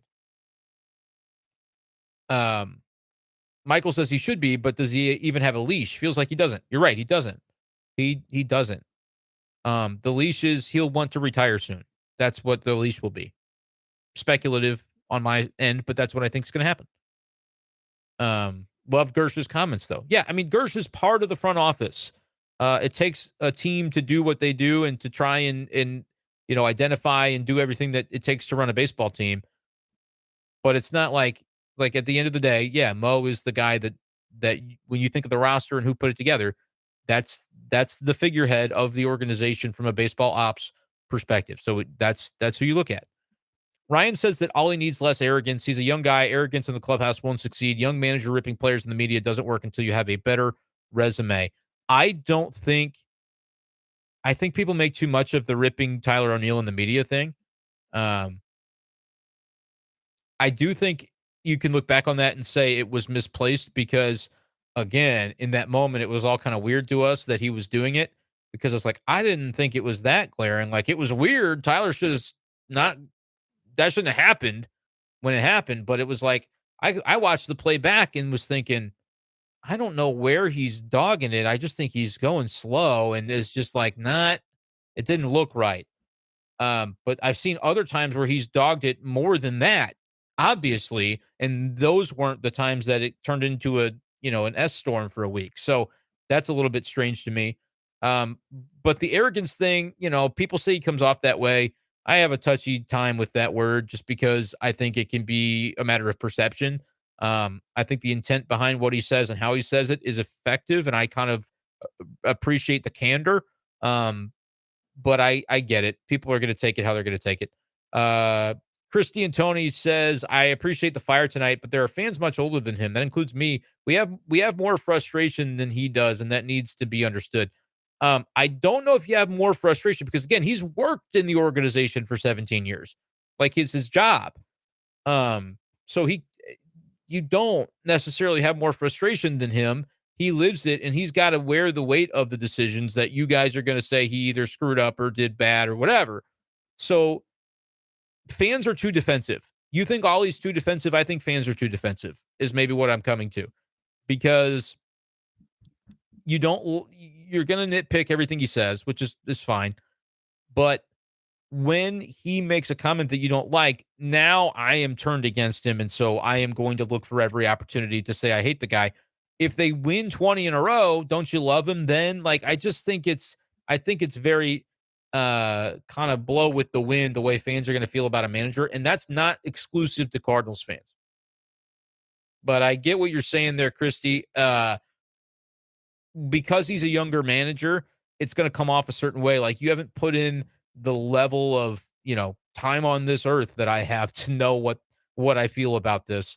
And that maybe is fair and something that's hard for me to answer to. And I got to check myself as a 28, 29-year-old to be that I ain't seen it all either. And so I feel you on that. I'm going to respect that answer because I think it's fair. 1 second. It would have been good content if he said the Cardinals fans are terrible. It would have been.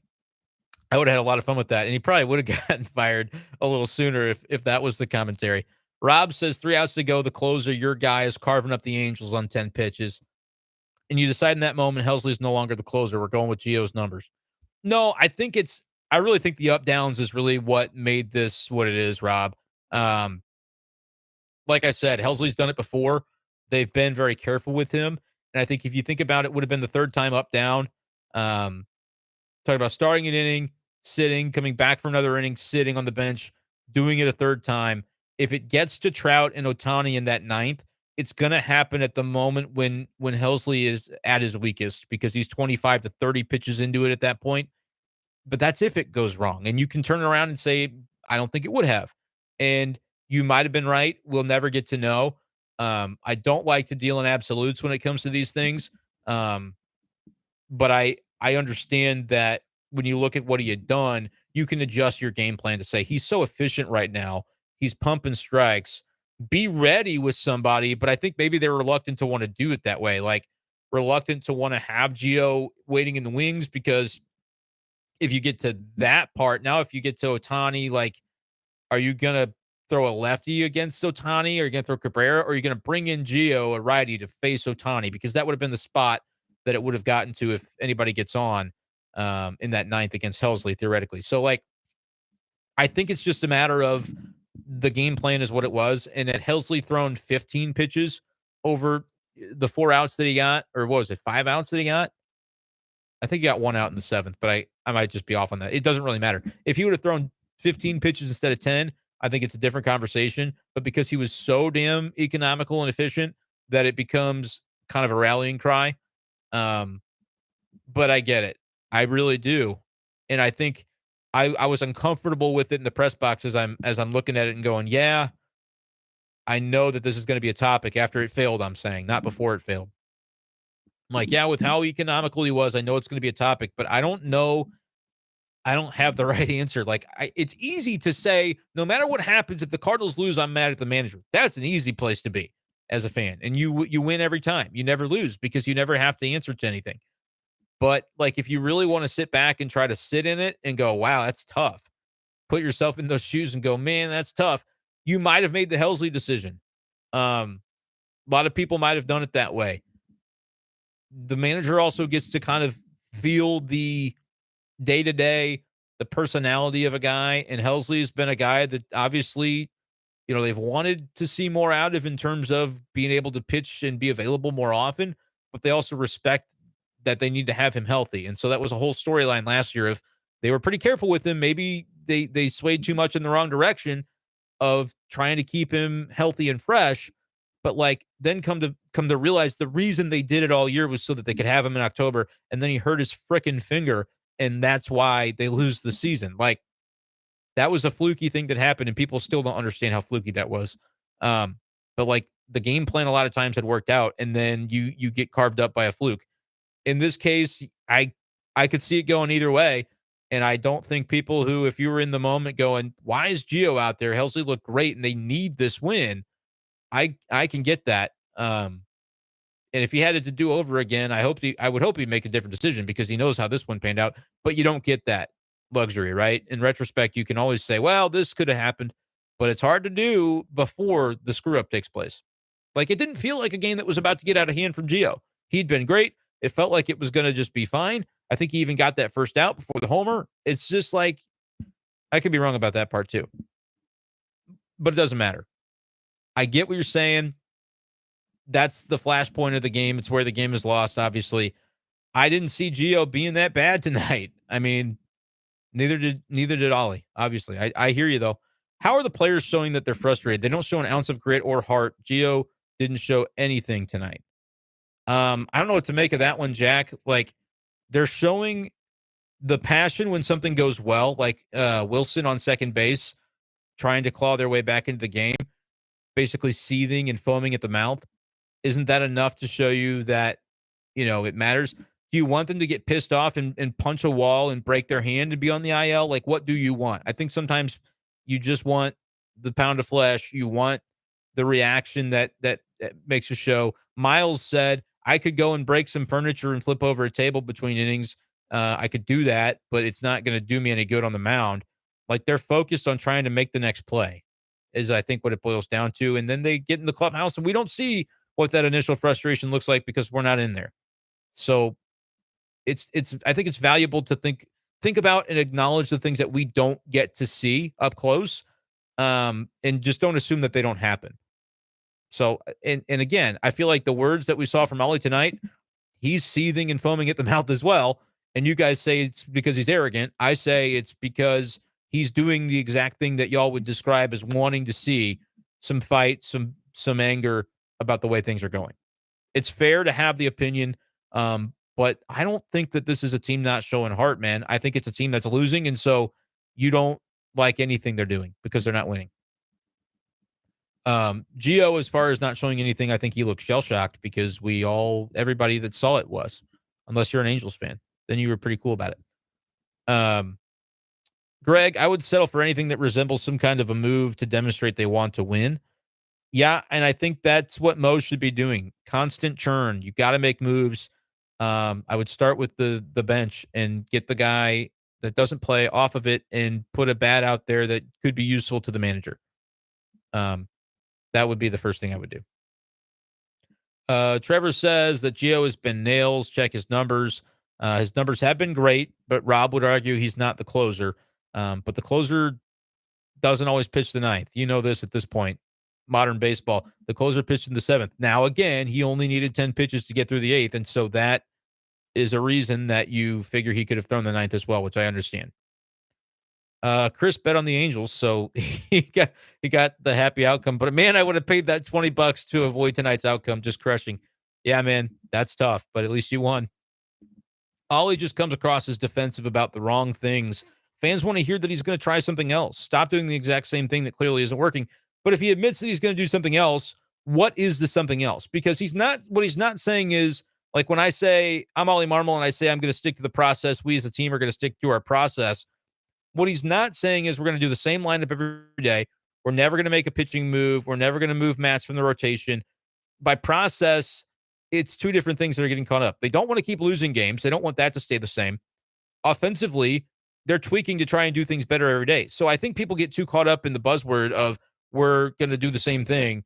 The process means like trusting in the team to have the talent in that room to continue to do what they do best and try to get out of this. It doesn't mean we're stubborn and we're going to refuse to do anything different. Like the process thing has sort of become a buzzword to me where I don't know what legitimately you want to change in terms of specificity to that, but I also understand that you want wins. And so anything that brings wins is what you want. And we're on the same page about that. But I appreciate the question there, JK.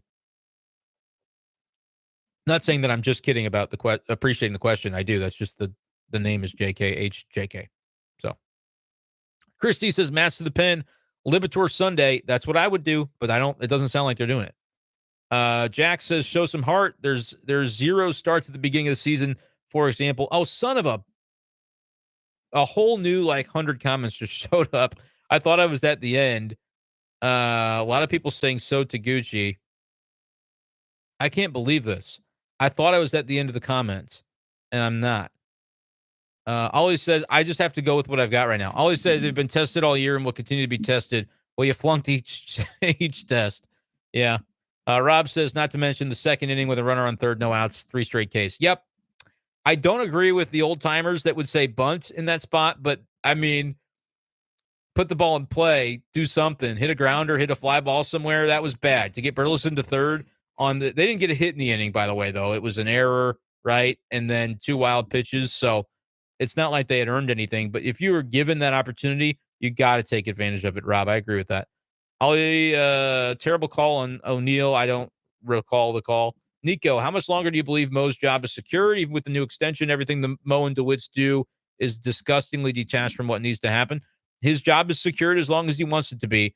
And he could get some pressure from DeWitt at some point to kind of have an early exodus on that contract, but he doesn't get fired. That's my opinion. All right. They don't have the pitching to string together a great stretch that they need to get back into the season. That's Connor. They might not, man. They might not. But I think they don't have the offense. I'm telling you, it's the offense that's going to hold them back, not the pitching. To me, it's bad that they gave it up in the bullpen tonight, but I don't think that's going to be the norm. Captain Crunch says, listen, this is not the boys of 11. We're above average at best. We're complacent. Get rid of the losers. Acquire or find actual stars like we used to. Like Coronado, Goldschmidt, Contreras. I mean, they've got some of those guys. They're going full pumpkin with runners in scoring position. They've been doing it all season. It's an even bigger problem than the pitching. Yep, that's what I'm saying. This team was not built to win 2-0. I agree. Corey misses Schilt. So there you have that. Christy says, sorry, but not going to get to comments being long-winded. Call him out. Hold him accountable. I get it, but I got to do what I can here. I'm sorry about, I try to read every comment that I can, but I am long-winded. I talk for a living, so that's what it is. Jeff, better take 5 of 6 from the Cubs in Detroit because the 10-game stretch of Boston, Milwaukee, Dodgers could be a disaster. 20 games under could be staring them in the face. Yeah, you nailed that, Jeff. Who are the vocal leaders of this team? No clue. That's the Yachty effect right there. I think it's Arenado, and I think he can do that the more he performs. When he's not performing, it's hard to do that. It's hard to be that kind of vocal leader because nobody's going to buy it. But I think tonight was a good step in that direction. Connor wants to extend Gorman. Bring up Walker and test him out. I mean, what do we have to lose? But then Josh says, fire Ollie. You can't, he's not the one that chose to send Gorman down. That's a Mo thing. I think here's what I'll do. I'm going to go to live chat. Can we do that? Get to the end of it and see if I can come up with some comments here. We're over an hour and a half. You guys have been great. Let's get to the point. And if there's a different way you want me to handle these chats, I will, but there's so much to get through. I promise you, I do the best I can, but it ain't easy. Ohtani is literally a top 5 pitcher in the league. Yeah. We're talking Adolis Garcia. I see in there. He was DFA'd by everybody. But Arozarena is off to a really good start this year. Scotty, what's up? Morning, Brendan. Didn't watch last night. Feel better for it this morning. Obviously win later today to avoid the sweep. Go Cards. Yeah, we'll see if they do. It's Griffin Canning, says Hunter. What's up, Hunter? Yeah, they should be able to hit him. No offense to Griffin Canning. Mike says there's an F5 tornado carving through. That's not what you want. Rob, the second inning with the runner on third. I feel like that exact scenario plays out quite often with the team. Yeah, they don't get it done with runners in scoring position. That's a problem. Tommy says, I know you like Ollie, but what do you think about David Ross if they go for an outside hire? I think David Ross is kind of in over his head a little bit too. But player manager, like he's got that former player vibe. And like every manager is going to have the different background that he brings in. So I don't know if it's automatically, better to be a player or to be like Ollie, where you were a minor league player, but you couldn't make it. And so you go into coaching early. But David Ross, I think, has a job. And I don't think necessarily that would be the answer, but I'm not going to really do the speculative manager stuff at this point. You want Ben Johnson as the manager. If the Cardinals cannot write themselves against them, that could be some fire marble stuff. Yeah. I mean, they're going to have to right the ship at this point, guys. There's no doubt about that. Next 60 games, Matt says we can go with 40-20 and be back maybe. But that's what it's going to take is the problem. The more you struggle, the longer you struggle, that's what it ends up taking is to go like a 40-20 to be able to get it done. Hunter wants the keys to the Cardinals on MLB The Show franchise mode. 115 wins incoming. Well, that would be great. Here's a good point by the grave of Einstein. I almost said Eckstein.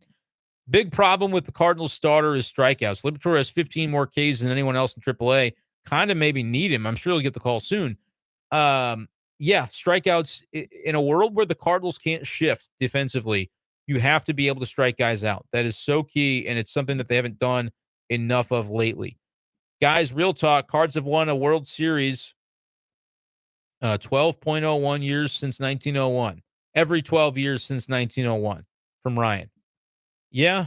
So this you're saying on average this is going to be the year? Well, here we go. Tank for Caleb Williams. I'm reading some old chat at this point, I think, but I don't think you can tank. Grave of Einstein says, I'm bored and I like to gamble. NPB is going on. The Ham Fighters or the Cebu Lions? I know nothing about these teams. I should not give you gambling advice, but the Ham Fighters is a cooler name to me. If you're fighting Ham, is the Ham on your side or are you fighting against it? I have so many questions and I ponder it, and so that's what makes me think they'll win. Andrew Chafin would have been an excellent addition to the pen. That's true. That would be the one guy that was rumored that they didn't go get. And he's done nice with the D-backs. Tim, you're right. I've got cards on my desk. Here's the guy tonight that you're upset with. That's Gio. Joey says Ham Fighters is an elite name. Maybe I should start at the bottom of the chat because then I'm able to always kind of adjust as necessary. Caleb with a good question. What were the clubhouse vibes like? Not strong, but not like notably different. But don't hear what I'm not saying. There aren't a lot of people in the clubhouse a lot of times after losses, which you might have your own feelings about. But like Miles was in there, guys are walking through, getting dressed, getting out of there. There are some people that the media are going to want to talk to, others if they didn't play or that, whatever. They're not necessarily relevant parties to discuss the game with. Then they just go home. And if somebody wants to talk to a player, you say, hey, you got a minute? And they more often than not say, yeah, or I'm going to the training room, but I'll get you when I come back, those sorts of things. There wasn't a lot of people in there by the time an 8-minute presser with Ollie ended, if that makes sense. Like Ollie goes first and then we go in. You could skip the presser with Ollie if you want, and you'll have access to those players. Because when he comes out of his office to come do the presser is when the clubhouse opens to media. And so you could do that. And there are times, especially last year, when it was like, oh, Alberts did something, Yachty did something. Those guys tend to be quick levers. We got to get in there or we're going to miss them. Times when you might make that decision. But typically that's the order of operations. And so when I got in there, it's like, it's kind of dead, but that's not unusual. Win or lose. I mean, win, there are more people in there usually, and people aren't as quick to get out of there sometimes because you feel good. But it's not like overly something to read into. But Miles was asked about it, and he says he's going to try to be there tomorrow, be the rah-rah guy. It's hard to get a read on Caleb. It's an important thing, though, to kind of ask about and keep an eye on whether we can sense that this team is sort of kind of folding on the season. But I don't get that sense right now. They feel like it's early May. I know that's crazy, but that's the way they look at it. Allison, yeah, I'm glad to do these. I'm glad you were here. Thank you for joining. Andrew, 8 to 10. I'm probably missing context there. Marmol should have stuck with Helsley. Yep, I totally get that. A lot of people feel that way. It may have worked out. Oh, we're talking about Ohtani being 8 to 10. He's been the best pitcher in baseball, arguably before today, right? Like ERA in the ones. He's been pretty good. 9 runs in the last 11 innings. I mean, yeah, after tonight, I guess, has had a couple of rougher starts in a row. But I feel you. I feel like I've gotten to now a lot of the comments. It kind of skipped on me, but I've seen most of these that I'm making my way back through. All right. I appreciate you guys. I'm going to scroll through, give me live chat, give me the whole thing. Tomorrow, Cardinals winning 3-2 would put Gio right back in there. That is one thing that Michael has said tonight that was like, just so we're clear, I go right back to Gio. We trust him. So these guys aren't, they're not turning on each other, anything like that. Gio's been solid, not all his fault, says Tim. Ended on a positive note. Yeah. What am I looking forward to on the next series? That's a bad answer. I'm looking forward to seeing some friends I haven't seen in a long time because I'll be in New Jersey, not at the game. So you know what? Maybe I'm the problem. I'm the problem. It's me. If the Cardinals sweep the Tigers, You guys are going to be telling me to stay the hell home from the next games because I have missed maybe 2 games all year um, before what'll be my first games coming up this weekend. Joey, dude, look at the stats over a season from one game. I can cherry pick a bad start from an elite pitcher against a bad team and make claims he's not good. Yeah, we're arguing about Ohtani. He is one of the best. I mean, he's got the nastiest stuff in the game, and he's one of the best power hitters and one of the fastest players in baseball, foot speed wise. Like that's unbelievable. He's a freak, man. It was cool to watch. It was cool to get to see him doing his thing tonight. Paul, I wish there was a way to get in the DeLorean and go back in time and never DFA Garcia or trade a Rosarena.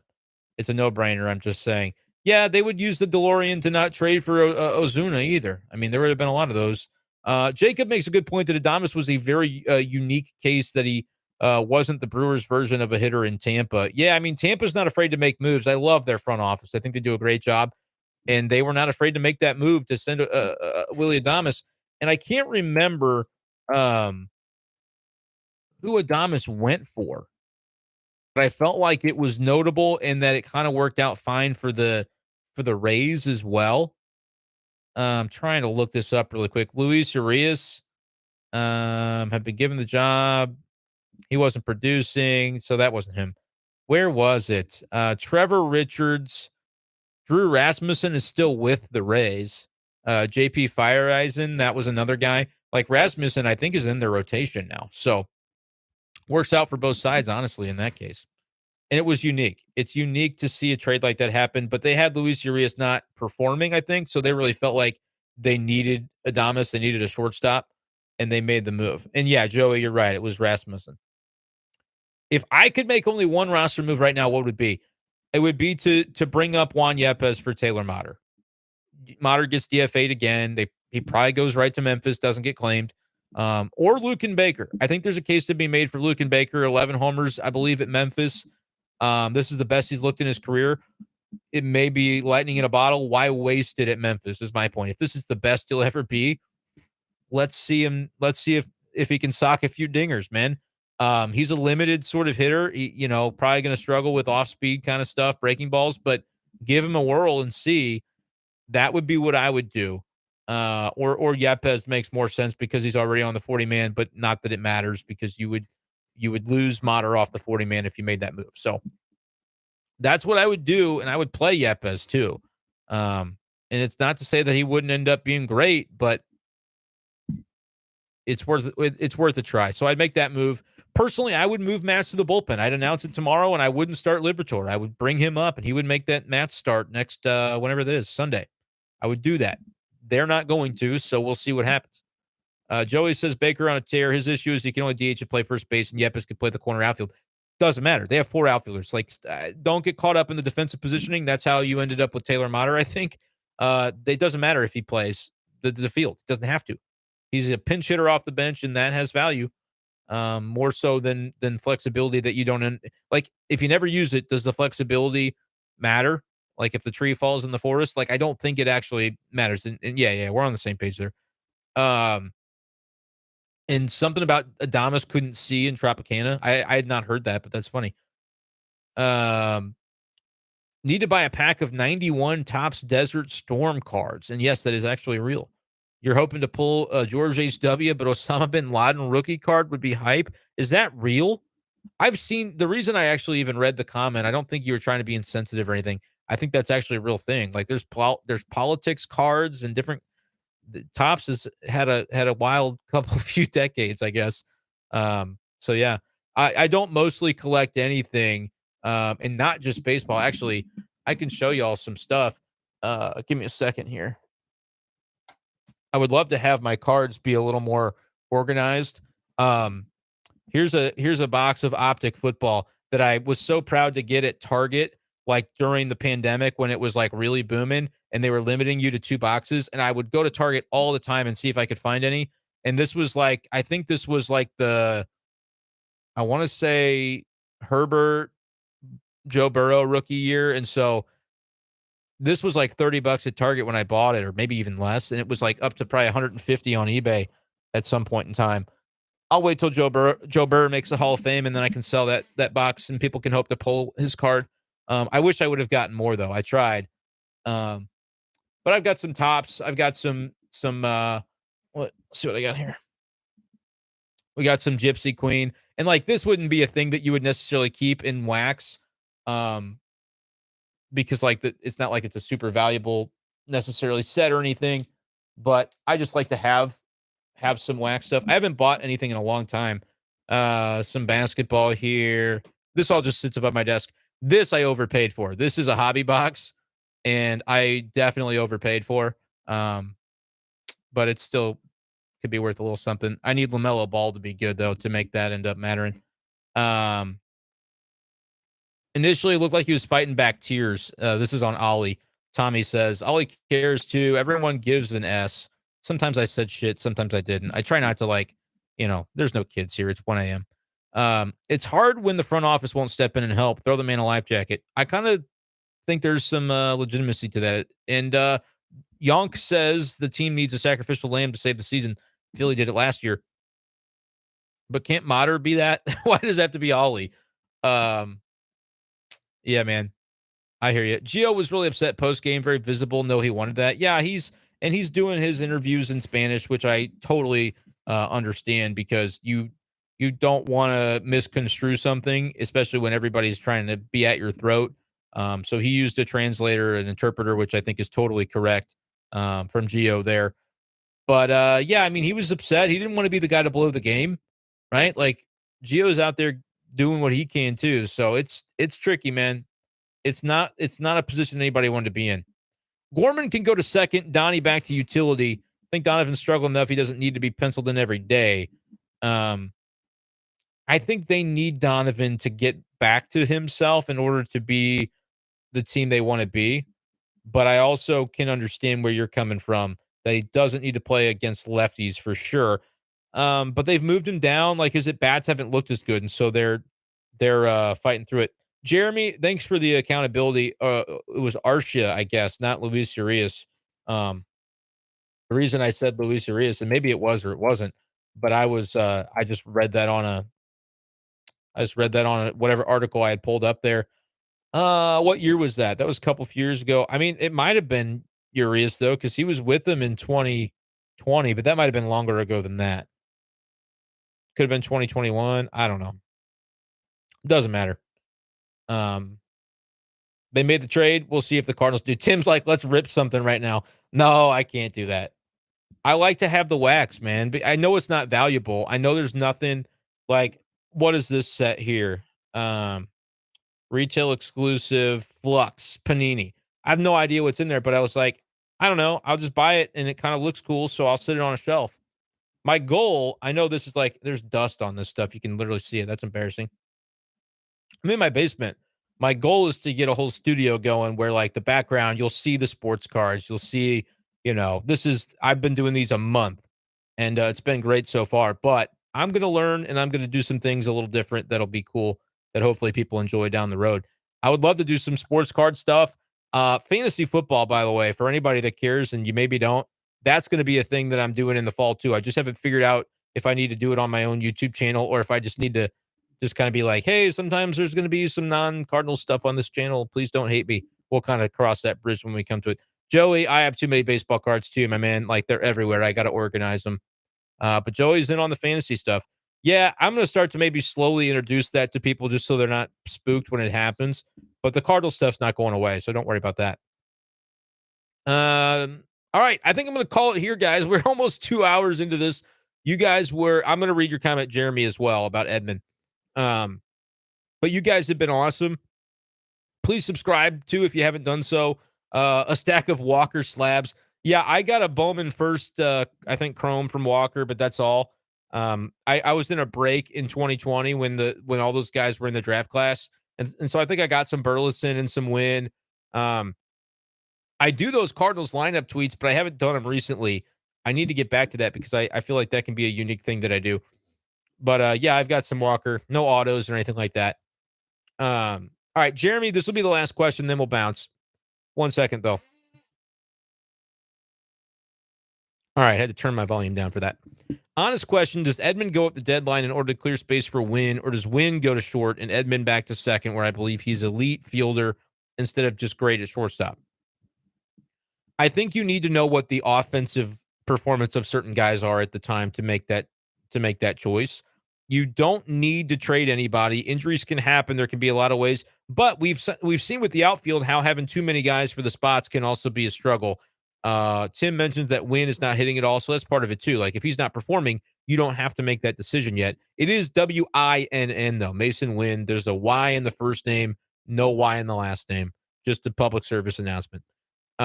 So I don't think you have to worry about that yet. If he's not hitting, if he's not getting called up, then it's not a problem. If Edman is hitting or isn't, then he can play every day or doesn't versus Gorman versus Donovan. Like it's just an offensive based situation. And right now we don't know what that'll be. So it's hard to look multiple months down the road and say they're going to need to make a trade to clear space. The Cardinals should never make a trade to clear space. They should make a trade because they think they're getting value on a trade. That's the reason that you should make a trade.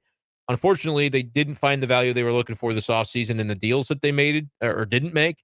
And maybe they're reaping the kind of the repercussions of that right now, but that's a conversation for another day. Appreciate you guys as always. Thank you so much. Make sure to subscribe and like the stream before you get out of here.